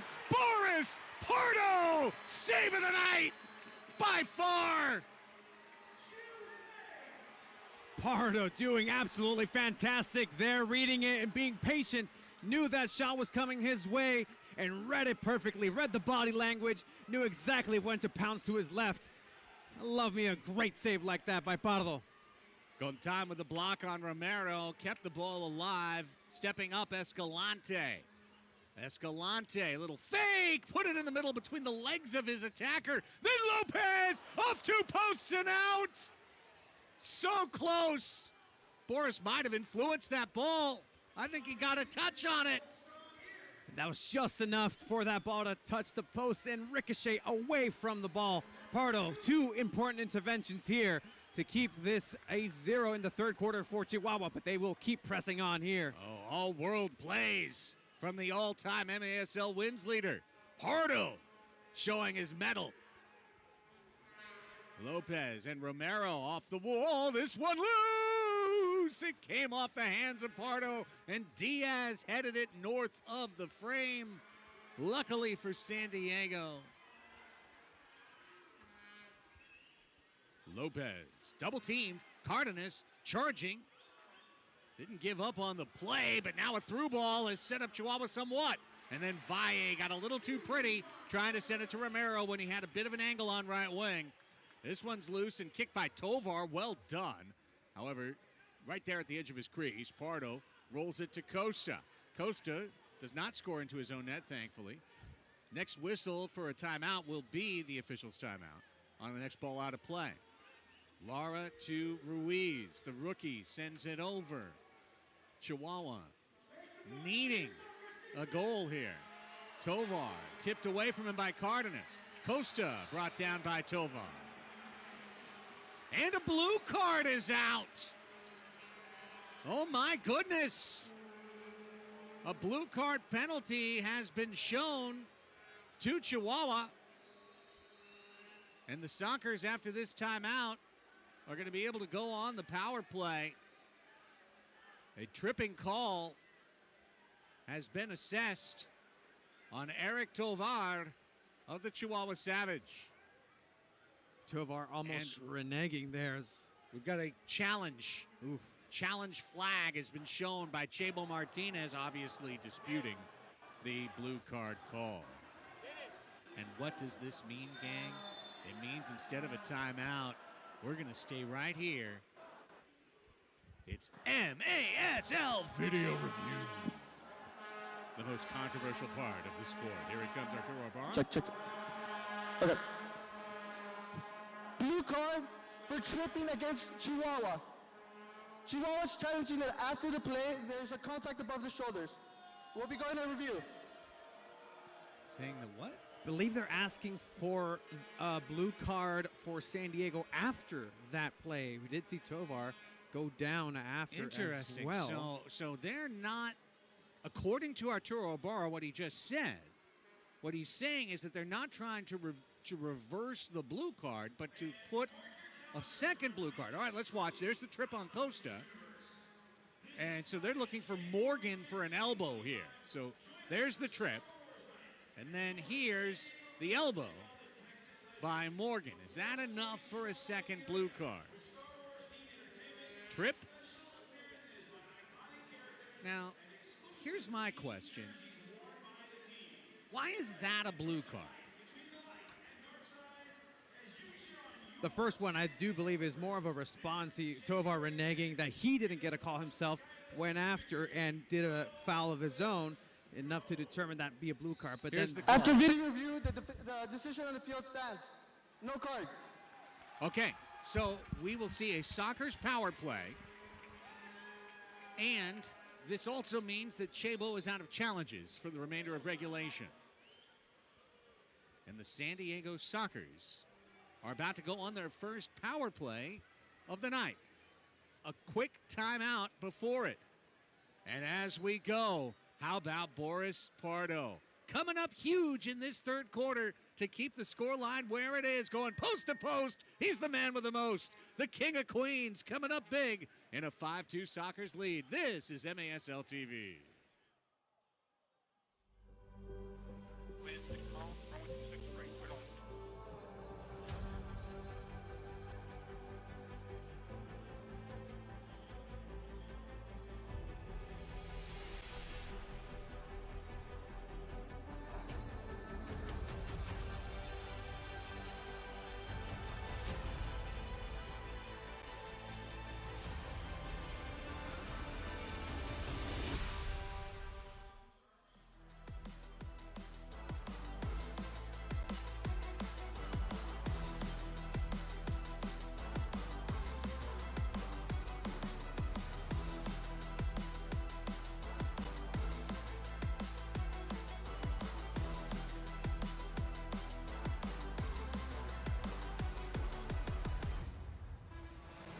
soccer fans, it's time to unleash a giant leap for fandom. Introducing MASL Indoor Soccer Fantasy Football. Build your dream team, invite your friends, and create your own draft league, all for free. Draft and trade players and win bragging rights as your team dominates the league. With MASLI Football, you're not just a fan, you're part of the action. Go to MASLI Football to sign up, get started, and play. Back with you on a San Diego Soccer's power play. First power play of the night for either team. 5-2 San Diego leads. It's Leonardo de Oliveira kicked out of there by the Savage. The power play began at 7:03 remaining on the third quarter game clock. It'll tick down to either 5:03 remaining or a Soccer's goal, which could build on a 5-2 lead. San Diego's 50-50 on the power play this year, 3 for 6. Leo to the middle. Heads it back. Charlie tried to bring it down. There's Craig Childs, the captain in the corner. He's got one of the Soccer's 3 power play goals this year. Costa with Leo. Tavoy in the middle with 4 goals. Childs hoping to lurk on the post. There's Morgan. Back to Costa. Backdoor! Childs couldn't get it. That surprises everybody that ball made it through the nutmeg. Childs wasn't expecting that. Chihuahua this year 5 for 5 killing penalties. So 2 areas of strength on display. Costa, his shot saved by Hernandez. The second-year player coming up big. This one, bounces over and over the eastern goal, I should say, and into the hallway. 31 seconds remain on the Soccer's power play. You can see it ticking down on your screen. Charlie trying to feed Leo on the back post. Ball was blocked out of there. Pardo will step up. Boris with massive interventions in this third quarter. Over to Costa, back to Morgan. Here's Tavoy. Down to Leo. Leo Tavoy kicked it wide. Got the ball blind to his foot as he was charging in and served it off the goal wall. And as the penalty door opens, Tovar is out. The Savage have killed the power play. Back to full and even strength, 5v5 with the keeper.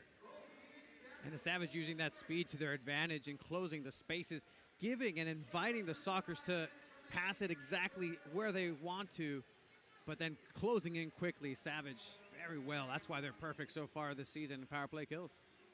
Leal trying to work a 1-2 along the wall with Castaneda. Gontan again gets into the right spot, draws a foul. He's just been plus EV, you know, just expected value goes up every time he's there. What's that funny stat? XG? He's got a good XG. Correct. Here's Leo with the Gotan pass, sending him in. Leo double teamed. Leo says he got hit up high. I'm looking at you and Arturo Ibarra. Oh, look out. Cesar Cerda and Escalante crashing in. Ruggles is there as well. Pardo charging in, trying to keep things calm. Leal, Pardo also simultaneously holding off Leal and pointing at him, saying he's the one, he's the one. And let's see how this is adjudicated. Hands were flying there, Tony. Not what you want to see. As it still continues, some shoving here. Tempers flaring. And this is what you get when you have 2 red-hot teams with history, recent history, like you have. Well, this started with Leal in the corner, in Leonardo de Oliveira's estimation, coming up high and making contact with his face. First, Leo had words for the official. Then, after the whistle, and we've got a challenge flag out from San Diego, presumably on that contact. After the whistle, Leo and Leal had words for one another, and Cerda came crashing into the scene, at which point the kerfuffle began. Started fuffling. And Savage players coming to the aid of their own, and really it's just something that came about from nothing. Cesar a little bit too strong, and Ruggles jaw-jacking with Escalante. Not sure in the same language or not, or if it matters. The language of hate is across todo el mundo. Here comes the... San Diego's challenging for a contact above the shoulder. Yes, this is an attempted challenge by Phil Salvaggio, looking for contact above the shoulder against the Savage, which would be a blue card penalty. This is MASL Video Review. Where, oh, okay, maybe. No points at Let's the watch it official, again. too. We're looking at number 7 here, Diaz. By the way, Leo's dishing as much as he could in there, banging around. It's a physical sport. You can't contact above the shoulder, however. They're out of camera angle there. The wide shot, you're not going to be able to see it. This gives you your best angle, I think, is here. Well, you know, if I'm one of the two of them, I have a hard time saying that's definitive. This is our best look. Low angle. Maybe. I mean, you kind of see an elbow flash from Diaz at the right height. Obviously, Leo reacted as if he was contacted. Is that definitive? That's what Arturo Ibarra and Mark Kadlicek have to decide together down on the floor. And obviously, you're looking at whether or not Leo was fouled. You don't necessarily look to see if Leo fouled. That shouldn't have any factor in this. But it's going to be very difficult, as you see there, just the extracurriculars after everybody. That's slapping, little patty cake.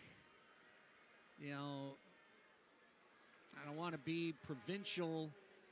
Moments like this have led to multi-game suspensions from this current front office in the past on stuff, honestly, less obvious than that.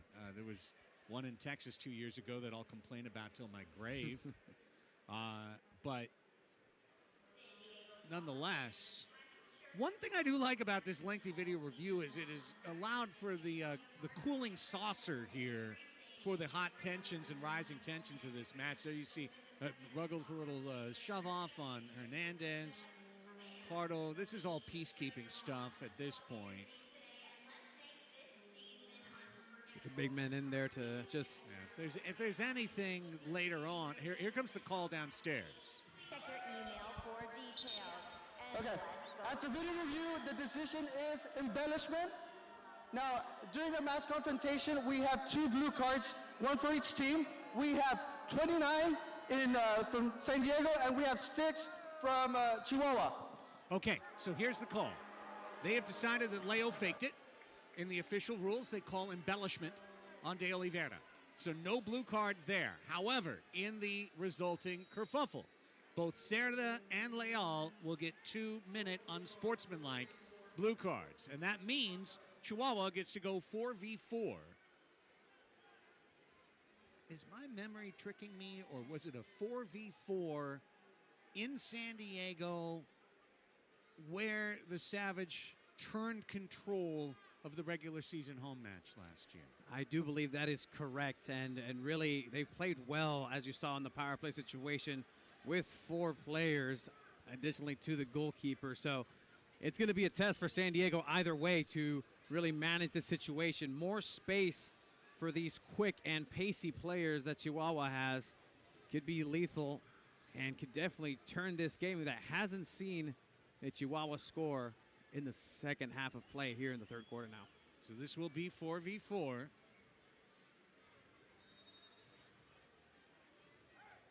Starting with 4:14 left. And it will continue for the 2 minutes. You cannot concede yourself into a power play situation. So let's see how this goes. Critical moment in this match. 4v4, 3-goal lead. No one scored this quarter yet, so a goal changes momentum guaranteed. Hernandez, who started the second half in place of Reynoso. Can't say Diego did anything wrong necessarily, but the younger, more athletic Hernandez, just 23 years old. 13 years younger than his counterpart. Here's Rios, and the block by Cardenas. Escalante in the corner, and Hernandez is coming up to make it a 5v4. Rios, Hernandez, space to shoot. He will shoot! Save Pardo! Big save, Boris. Great shot there by Hernandez, really letting the Sockers know that he is something to deal with, not to let somebody have a free shot. Gonzalez shanks it wide. Here comes Keiko Gontan. Keiko, 4v4.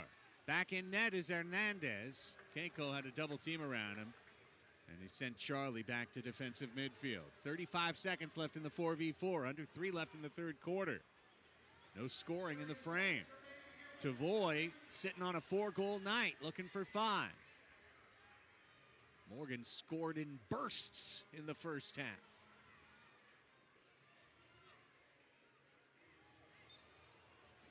You know, Tavoy is such an interesting player, Tony. I just think about it in that he's got to have the fewest touches per goal in the league. Castaneda. That first touch that's so important for him to create his own space. 3 seconds till we go back to 5v5. Hernandez shoots again. It's blocked. Out of the box, Cerda and Leal. Costa trying to send Cerda forward. And out of net is Hernandez. Cerda's crashing back. And diving was Hernandez to get a touch on the ball and get it out of play. Back to San Diego. This is going to be a wall restart with 1:59 left in the third quarter. Hernandez went to ground there asking for a foul, some contact on the face, but could have done that while getting back to goal as Ruggles. Chihuahua thought there were too many men on the floor for San Diego. Hard to say that was the case. Here's Pardo. Here's Childs. Childs tried to head it behind him. Morgan, 1:40 left. Tavoy, can he step out on his man? Draws 2, sends in. Leo spun the ball past his buddy. Puentes really needs a goal for Chihuahua. Taken away by Tavoy at midfield. Leo getting Costa running in. Gabi Costa. Gabi off the Sockers script logo. It bounces out of play. We're seeing a lot of Tavoy. We're just talking about him on defensive efforts like that. He really makes his money's worth. And look, Tavoy knows more than anybody where he stands. And it's good to see that as a foul here. Keiko Gontan makes a lovely accessory on your wrist.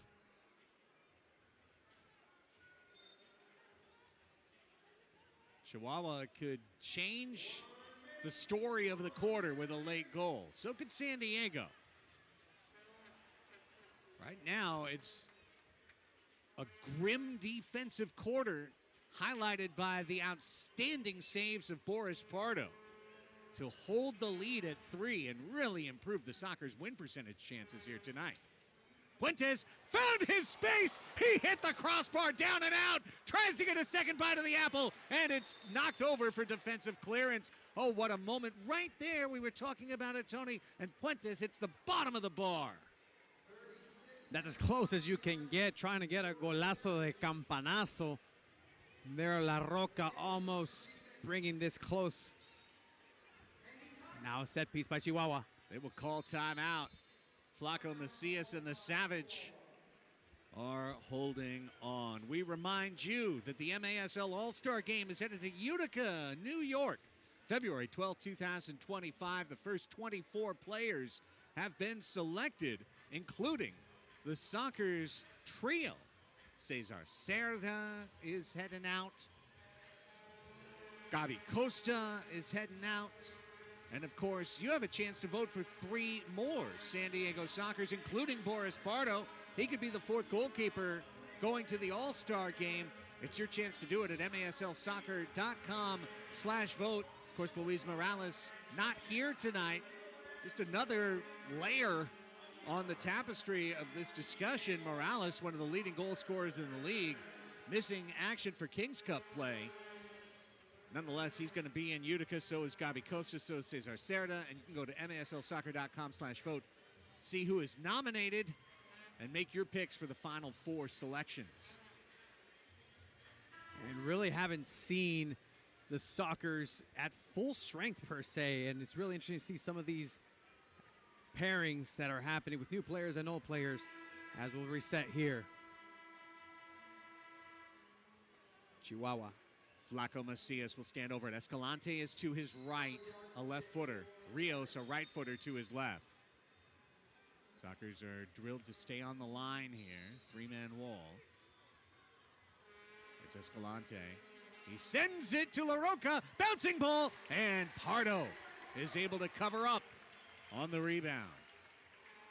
Sometimes your best friend, sometimes your worst enemy. Those walls are deceiving, but Pardo being fortunate there to be able to entrap the ball on the rebound right behind him.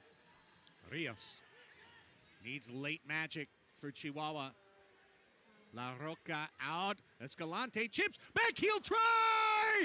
Is it in? It is. That's the call. Ibarra says goal. Ibarra says goal with 9 seconds left in the quarter. We were talking about it, not manifesting it. La Roca manifested it on the floor with a huge goal to make it 5-3. La Roca utilizing that small space to just flick it past Boris Pardo. Almost like a change-up effect. Rios gets the goal from La Roca. Puente celebrated. What a moment. Morgan fires. There's 6 seconds left in the quarter. Hernandez is able to throw it out. And instead, just as we said, instead of a grim defensive quarter that raises the Sockers' win percentage by shortening the match, Chihuahua gets the goal at 14:51. And it's an entirely different match. It's not new, but it's changed. It's 5-3 Sockers leading the Savage. The back-to-back champs are on the comeback trail. Will they finish it? You got to stay here on MASL TV.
Get your votes in. Remember, voting ends Tuesday for the MASL All-Star Game.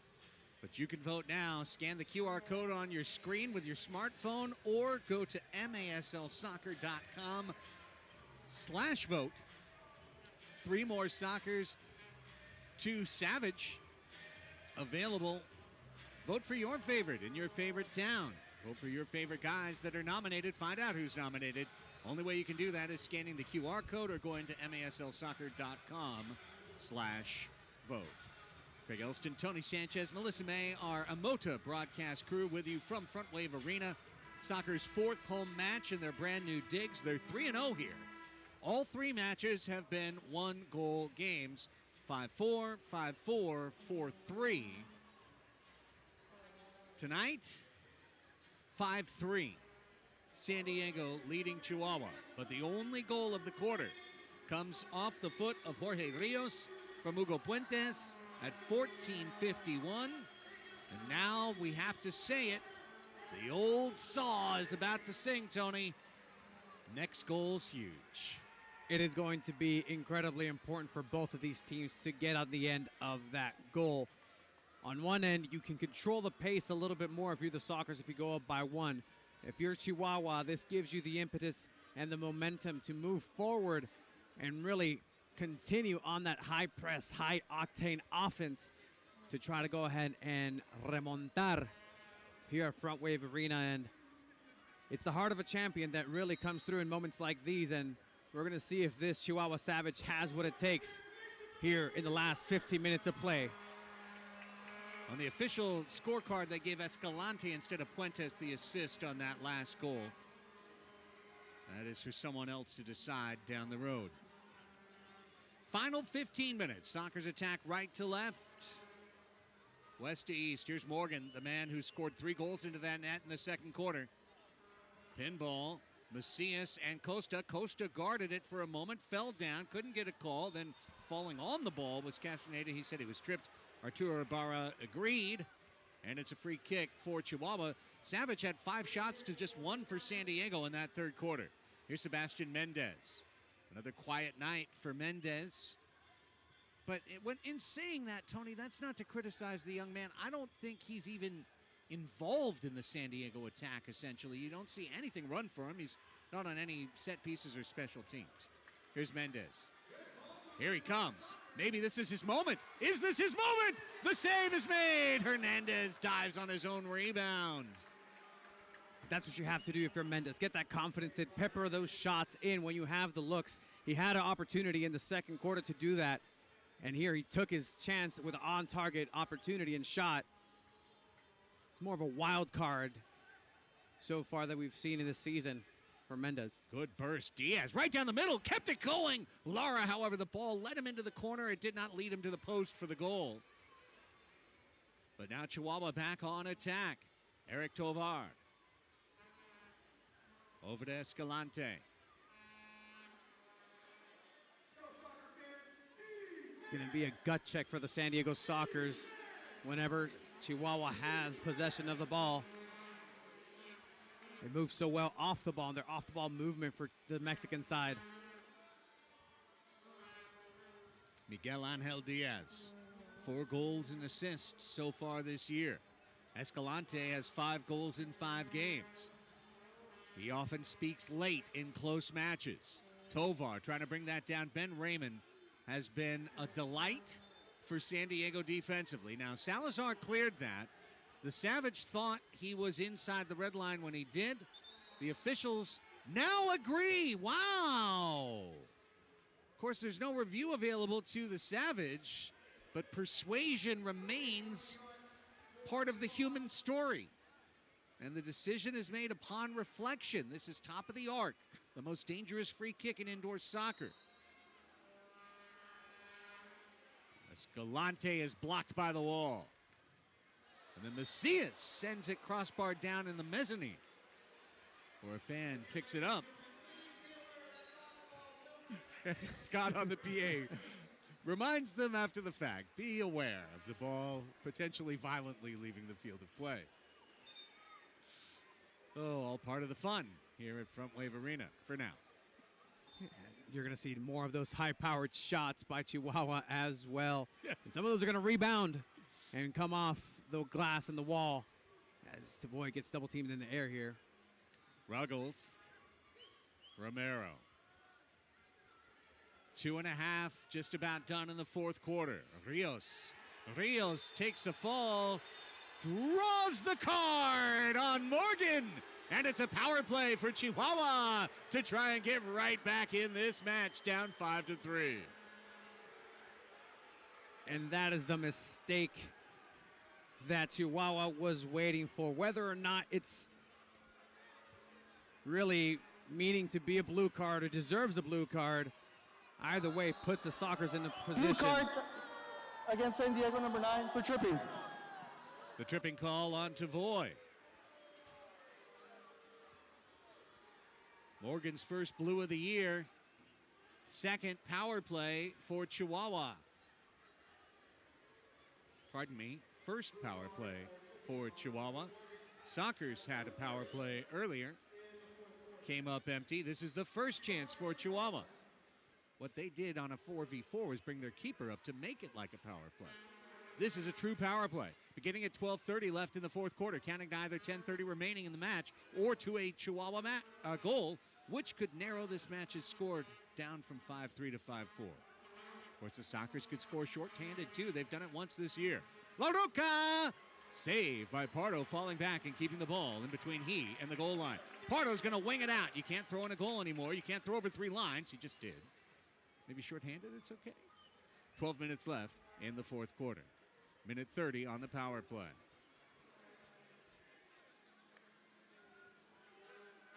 We'll see San Diego defensive efforts here now. We have to maintain a closed shape right there. The diamond has to make sure to go and close any windows for a possible shot. We've seen a long shot by Chihuahua go in net.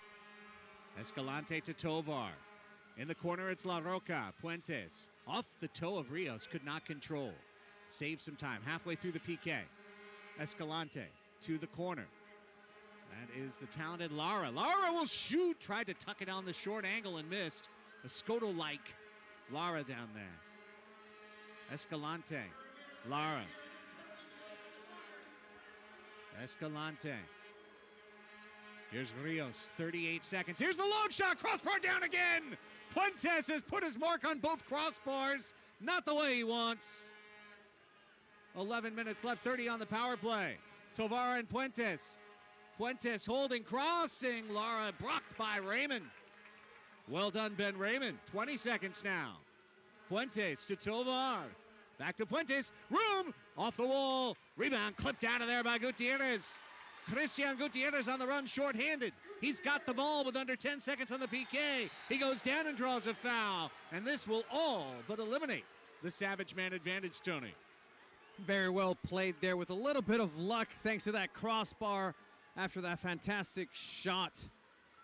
But this is the best case scenario now for San Diego, who have really done a great effort in closing down the spaces and windows, not letting Chihuahua take advantage any further here. Morgan's just ready, chomping at the bit to come out here as soon as this 7 seconds expire. Leo. Ruggles.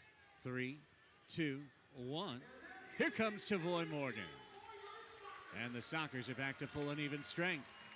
And Morgan's 4-goal match, unblemished with the blue card. The Sockers kill it off.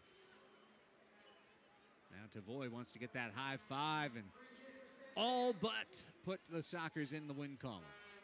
Next goal is big. Not deciding, but big.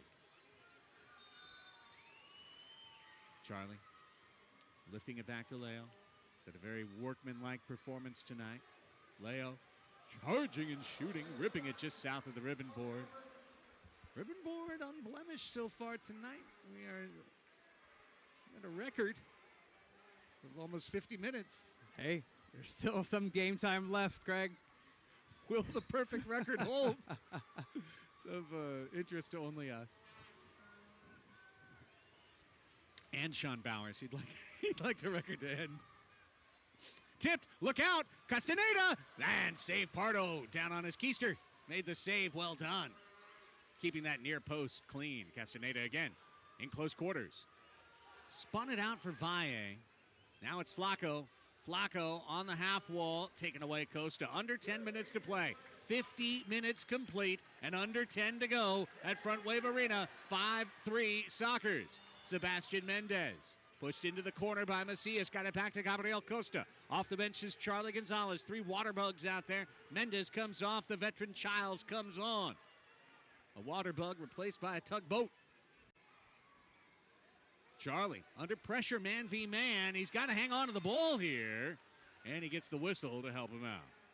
Took the risk there, was shielding the ball with his body. Could have gone either way, been dispossessed, but fortunately for Chadley there, gets the call for a foul.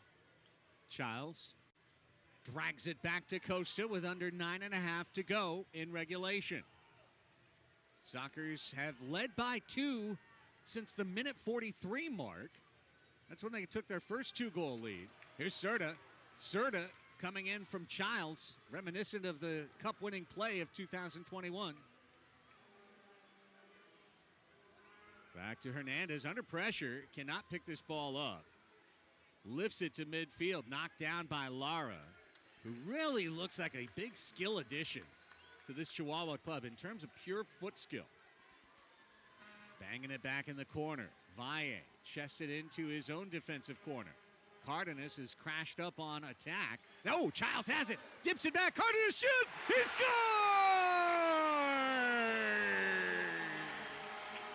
A moment's mistake is converted into a goal. And on their feet, the fans at Front Wave Arena to celebrate a big goal indeed. 6-3 Sockers, Tony. La magia de Mitchell. Here you see Craig Childs just laying it off, knowing he has no chance to turn in between 2 defenders, laying it off, and Cardenas with the inside part of the foot, putting enough power for the ball to squeeze through Hernandez's hands. That is huge, doubling the lead, 6-3 San Diego with 8:39 left. Still going to be an exciting finish to this match, but for the Sockers, it's exactly what you needed. Childs' first assist of the year, and Mitchell Cardenas' first goal of the year. And both came at a great time. And at 6-3, you can't breathe easy, but starting to run out of answers and time, Chihuahua. As we see, and it's one of these things again, Tony, I'm so glad we announced these matches, have the chance to be here, and perhaps to provide context to casual fans of the MASL, dedicated fans of the MASL, and voters of the MASL. It's a foul on the aerial intervention between Escalante and Morgan. Now, you look at Chihuahua and you say, well, they got the best offense in the league, guaranteed. But do they? On a small field, absolutely. Unbeatable. Unbeatable. Literally. Literally unbeatable. You can't beat them. On a big field, it's a different team. It's a different story. They're still great. They showed their class coming to San Diego and winning last year multiple times. But you can also see the limitations that the field creates at Corner Sport Arena. Timeout, San Diego. Let's take a break and come back with the stretch run of this one. Mitchell Cardenas got the steal, used Childs as the fulcrum, and finished it off for a 6-3 San Diego lead on MASL TV.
We don't mean to be repetitive. We just want to remind you that you only do have 2 nights left to vote.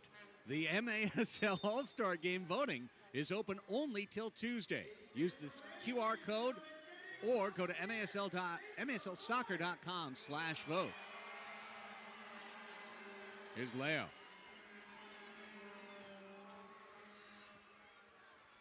.63 San Diego. What a moment. You know, at 40, Craig Childs isn't going to be an all-star anymore. He's not going to be a league leader. He's not going to be the club leader in points, but still in moments, he can show what's made him the leading scorer in the history of the franchise. There's a clean pick by Christian Hernandez. Christian. Under 8 minutes to go in the fourth quarter. Lara, forward, surging. Diaz, they need it. Cleaned away by Morgan. Great job tracking back to Voy. Leo chests it into the wall. Has 2 on his hip and draws the whistle. It's going to be a Chihuahua ball there, it seems. Now taking his hands to his face in disbelief. Okay. Again, we're getting to the time of the match where the Savage need results. Romero to Rios. Kicked away. Raymond was right there along with the right hand of Boris Pardo. At some point, getting chances doesn't really matter. You need to score. And you need 2 goals in the next 4 minutes to really make this a match if you're the Savage. One more for San Diego, I'm going to say, is a winner. Gontan in a double team. This one taken away. Back to Escalante. Don't be surprised if he finds his left foot to get on something here. Through the rookie Cesar Ruiz. Now Romero with Tovar being the target forward up top. Under 7 minutes to play. 8 minutes gone, over halfway through the fourth quarter. Charging in, off the wall. No Wallace score there. Escalante brings it back down to Ruiz. Fakes and sends. Tovar on the half wall. Escalante gets it back. It's Rios on the other side. Rios trying to step between. Stolen by Cerda. The all-star gets it out. The potential all-star Gontan gets past. Keiko Gontan. Keiko Gontan. Keiko! Save Hernandez! Great run, better save. Doing everything right. The Spaniard there taking this play on his own accord. Hernandez putting a stop. There's a shot. Tovar whistles it. Now knocked down off the right post and then into the crowd. 3 good tries for Chihuahua, but once again, try doesn't count on the scoreboard. They need goals. Pardo asking for calma, calma, calma. Let's bring it down. Let's bring the decibels down. It's exactly what's going to happen here. The timeout ensues.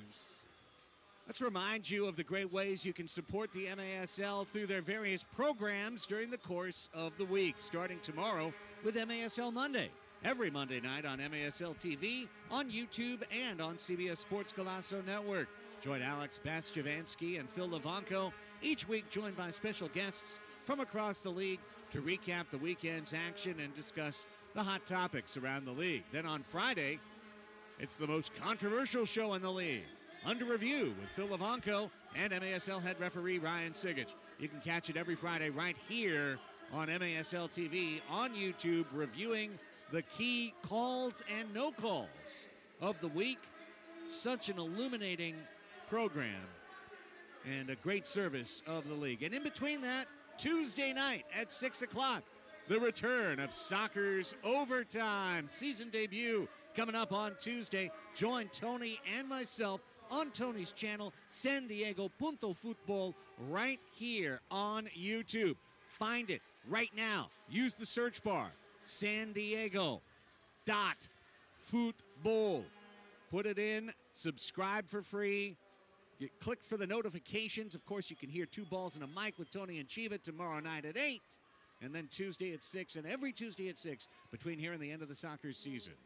Tony and I will bring you special guests, highlights, discussion, MASL news. We'll rankle some folks, I'm sure, along the way. It's all coming up Tuesday at 6. Can't wait. So thankful for the Soccers to enable us to return the show. Such an honor to have the Soccers on our channel here, San Diego Punto Football, and it's going to decide here in the next couple of minutes whether it's going to be a joyous occasion on the restart. 6 attackers for Chihuahua. Flaco Macias is out in the very undistinguishable black 6th attacker jersey. Nonetheless, the net to our left on the eastern side of Front Wave Arena is now empty. And the Savage are going to press the 6v5. Puentes in the middle. Gutierrez took it away, gets taken down on a cynical trip by Puentes, and that will run Christian Hernandez back out on the floor. Very much knowing that that empty net situation is something that they cannot afford Chihuahua to concede another goal. Just a pedestrian foul there. Really, this is a desperate circumstance for the Savage, and they know it, and that's why Chebo is going to 6 attackers. One more goal for San Diego is a clincher. And it's not just that the Savage need goals, they need to give themselves enough time to be able to attack for that equalizer. And so that means you need a 1-2-3 here in the final 5 minutes. Costa up in the air, headed off the crossbar, headed in! La Roca con la cabeza makes it 6-4. And being backstabbed there by the crossbar, Boris Pardo.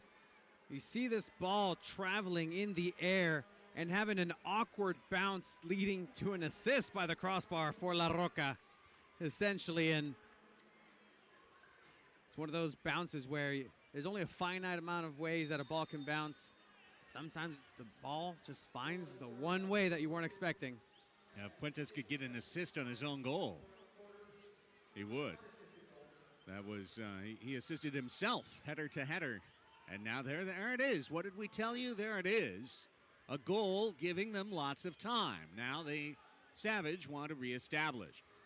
Morgan walled off of that ball. Christian Hernandez waiting to get the chance to run off again. And yes, indeed, Chebo is going to keep the 6 attacker moving. There goes Hernandez. On comes Flaco. Back to 6v5, man advantage. Soccers still need that 7th goal to put this thing to bed. One more makes it deadly interesting here in North County, San Diego. Lifted. Tovar trying to head it into La Roca. Now coming the other way. Keiko Gontan. Can he put this on target? It's going to be run down either way. Escalante's got it off the goal while it was wide. 3:36 to play. Down 2 goals, the back-to-back defending champions. We showed you the stat earlier. 22-1-1 in their last 24 against U.S. competitors. Soccers beat them all 6 times in the regular season the first 2 years of the Savage. But Chihuahua won all 3 meetings last year. And this is a 4-match series this year. 2 home, 2 away. Big tone setter tonight, early in the season. A Savage point out of tonight will put them in first place in the table. Soccers started 7th entering action tonight, but can rise up to 11 points and 3 off the table lead. Those are the stakes with 57 done and 3 left to play. Rios, Pareja, over the ducking Puentes, into the corner Lara. Sends it out to Flaco. Macias reverses and shoots wide and high off the glass. Escalante calmly heads it. Lara to Puentes.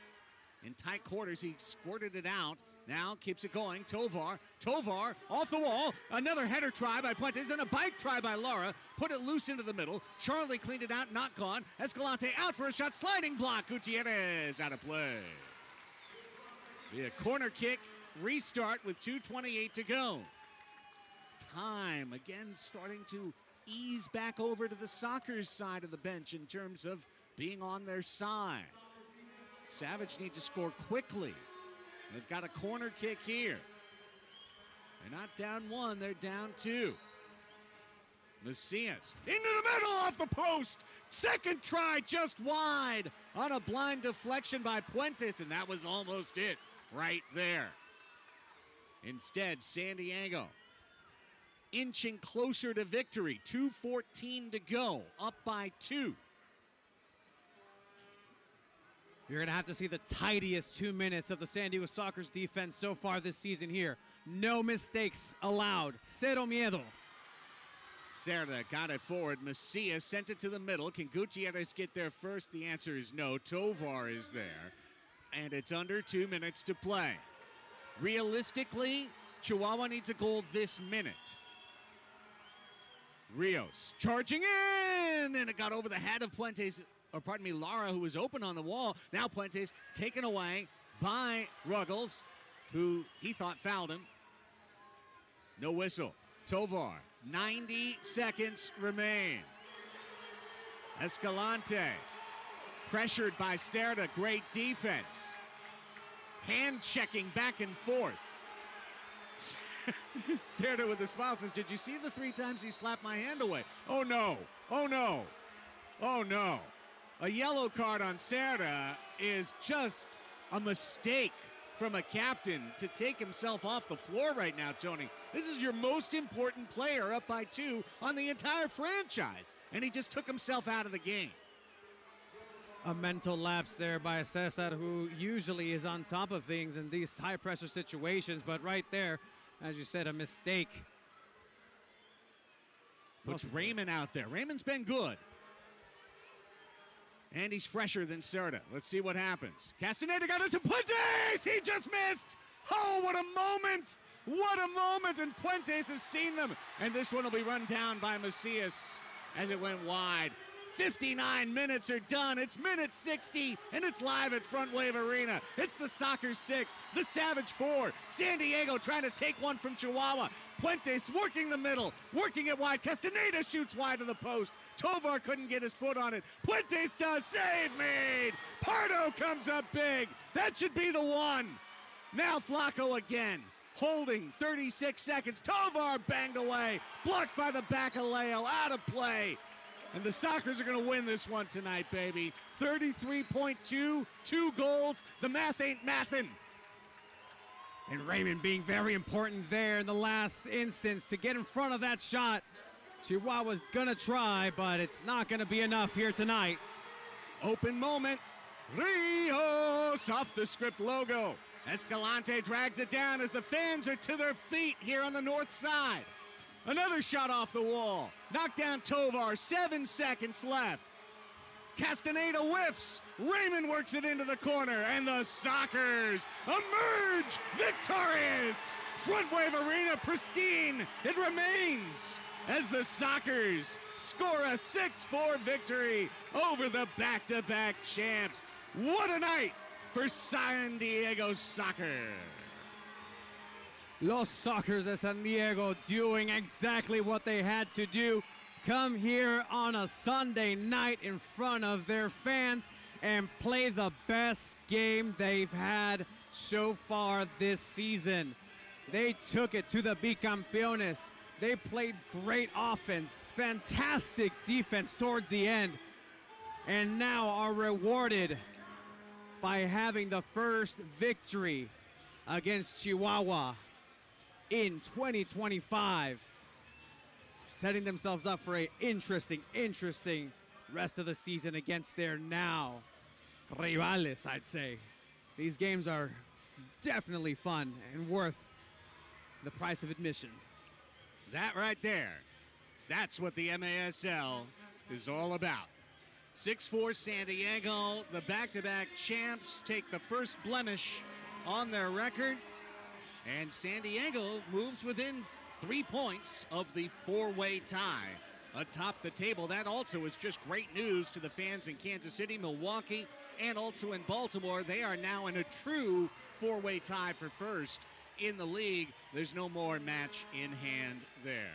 Sockers win it 6-4. Tavoy Morgan with a 4-goal night. Boris Pardo, magnificent, but Tavoy is down with Melissa. It's always an accomplishment. Can you walk us through your favorite one tonight? It was the instruction that we get in the locker room, just to go out there and give it 100 in the first quarter, and we did that, and it was successful. Why was it so important to hand the defending MASL champions their first loss of the season and just hold them to some of just 4 goals tonight?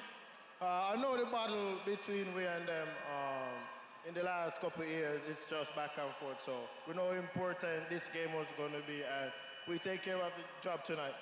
Would you say that tonight is a statement win? Yeah, tonight is the night that where we get a rhythm going, and we're just going to keep it up from here. And walk us through when you kind of knew that the team was going to win tonight. It came down to the final seconds. Honestly, it started from yesterday in practice. We came out and delivered what we practiced. So it's helped us tonight. And I've been waiting to do this all season. I know you got I have some dance moves ready, so I'm going to step out of the way and let you do your thing. Hey, good job. Stir fry! Craig, Tony, back to you. Thank you, Melissa Tavoy. Great job. Great look at a potential player of the week. Let's take a timeout, and we'll come back and wrap things up from Oceanside. 6-4, Soccer's knock off the champs right here on MASL TV.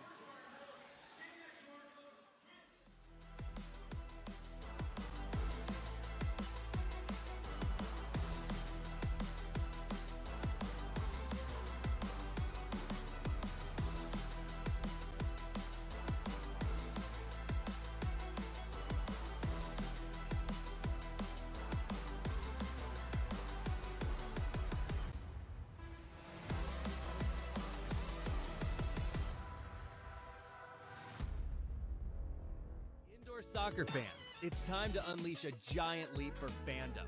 Introducing MASL Indoor Soccer Fantasy Football. Build your dream team, invite your friends, and create your own draft league, all for free.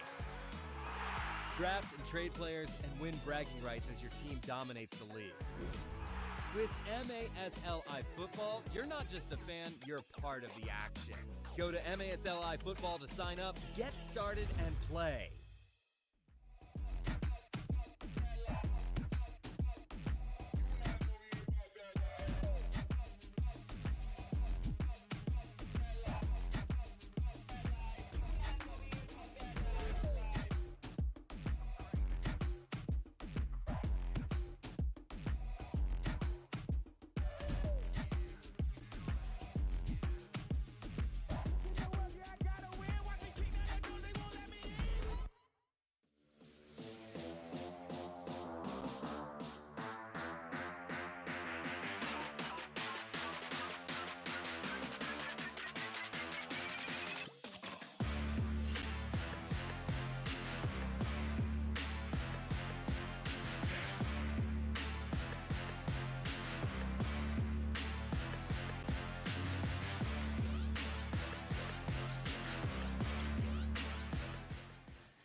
Smiles all around here at Front Wave Arena as the San Diego Sockers 4-0 in their new home. And boy, the win of the year so far in the MASL. First team to take down the champs. Sockers get it done 6-4. Craig and Tony back with you with Melissa down on the floor. Our thanks to her for the Tavoy Morgan interview. You know, Tony, we heard from Sockers assistant coach and team general manager Chiqui Luna last week in our halftime interview, and maybe some folks missed that interview, but Chiqui was very honest and upfront in saying that the team had a lot of individual talent but had not gelled at all. Said that there was no chemistry. Those were his words. Those aren't the words of us up in the booth. Those were his words, the man who's assembled the team, Chiqui Luna. He said it would take maybe 6 to 8 games to start to see what the San Diego Sockers hope to be by the end of the year, which is the champions of the Major Arena Soccer League. I think here tonight in match number 5, you see something from the San Diego Sockers. You see not only a new level, but you also see the potential of what could be as this team comes together and gels. The Sockers definitely understood the assignment tonight. A complete victory, a team victory from Boris to Tavoy to the midfield to Gontan. Everybody had an incredible output today. Even Raymond there towards the end, 2 important interventions to keep this 1 goal, 2 goals away from a victory. But here, a great outing for the San Diego Sockers. do believe we have some highlights. Yes, we do. Coming on down. Let's watch the highlights. Hang on, because Jeff Hughes just came up and I think gave me an autographed jersey. Love you. Here you see the amazing play of Boris Pardo. 7 of 11 saves tonight on the official ledger, but this one right here, to me, that just set the whole tone of the third quarter, Tony. Coming up in the 6v4 situation, another diving stop by Boris, denying Christian Hernandez right there. Pardo absolutely on fire in that third quarter. Now, at the very end of it, the great backheel goal by Jorge Rios turned 5-2 into 5-3. Scrambling attempt there. Boris almost got that one too, but Rios was able to get it through, and that made it a 5-3 match. Moving on into the fourth quarter, power play, crossbar down. This happened on each side of the floor for Hugo Puentes. It's kind of the what could have been, and here's the truly critical moment. Cardenas wins the steal, feeds Childs, who pivots it back to Cardenas, perfectly weighted, left-footed goal for the right-footed shooter, Mitchell Cardenas, to turn 5-3 at that moment to 6-3. Winds up being an important goal as well, because La Roca, Hugo Puentes, would come through with a truly determined goal, heading it to himself off the glass to make it a 6-4 score. La Roca with his 10th goal of the season. Shows you why he should be an MASL All-Star. But in the end, Tony, 6-4, the final score. The Sockers now improving to 4-1, pushing up to 11 points, while the Savage fall to 5-1, staying on 14 points. And there will be 3 more meetings between these two clubs, 2 at Corner Sport Arena, where Chihuahua becomes a 12 to 15 goal per game behemoth. But the fact that you held serve and got 3 points in this match, so important for San Diego's ultimate goals. And also important to keep in mind in saying that before we wrap it, that the league's playoff format changed again. And as opposed to home and home and what we've been really charting the last 3 years, who's going to get the last bite of the apple? Who's going to get the opportunity to have that last playoff game between Chihuahua and San Diego on their home floor? This year, unless they meet in the final, that won't matter, because the quarterfinals and semifinals will be single a limb here on the 4th, 5th, and 6th of April. So in a way, San Diego maybe getting off to a slower start, maybe being deeper in the table than they're used to being. They understand they just want one game against Chihuahua here. That's all they want. That's all they need, and this victory here is definitely a result that's going to galvanize this group. The players that were here that knew the pain and suffering that Chihuahua Savage put them through, back-to-back eliminations, can bring on the new faces and tell them this is what this game is about. This is what this rivalry is about. And everybody on that field got a taste of that tonight. And again, the chemistry is building. The San Diego Sockers could not have asked for a better night tonight. We'd like to say thanks to everybody in our Moto production crew that helped make this broadcast possible for you on MASL TV, including the guys who created it, Terry Parrish and Chris Karcher, James Allen and Spencer White on the audio, Dan Patton, Matt Sparrow, Andy Klepper, Gabe Pan, Andrew Karcher, taking care of everything from technical to audio to utility.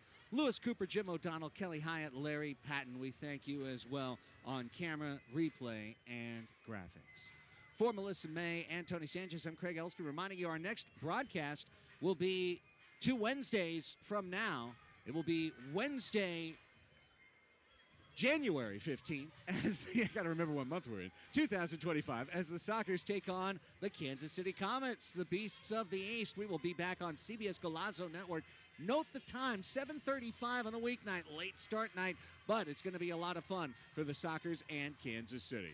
Until then, for Melissa, Tony, and our Moto crew, I'm Craig Elstrom reminding you of our final score tonight. The Sockers hand the Savage their first loss of the season. 6-4 is your full-time score. And now, so long from Oceanside.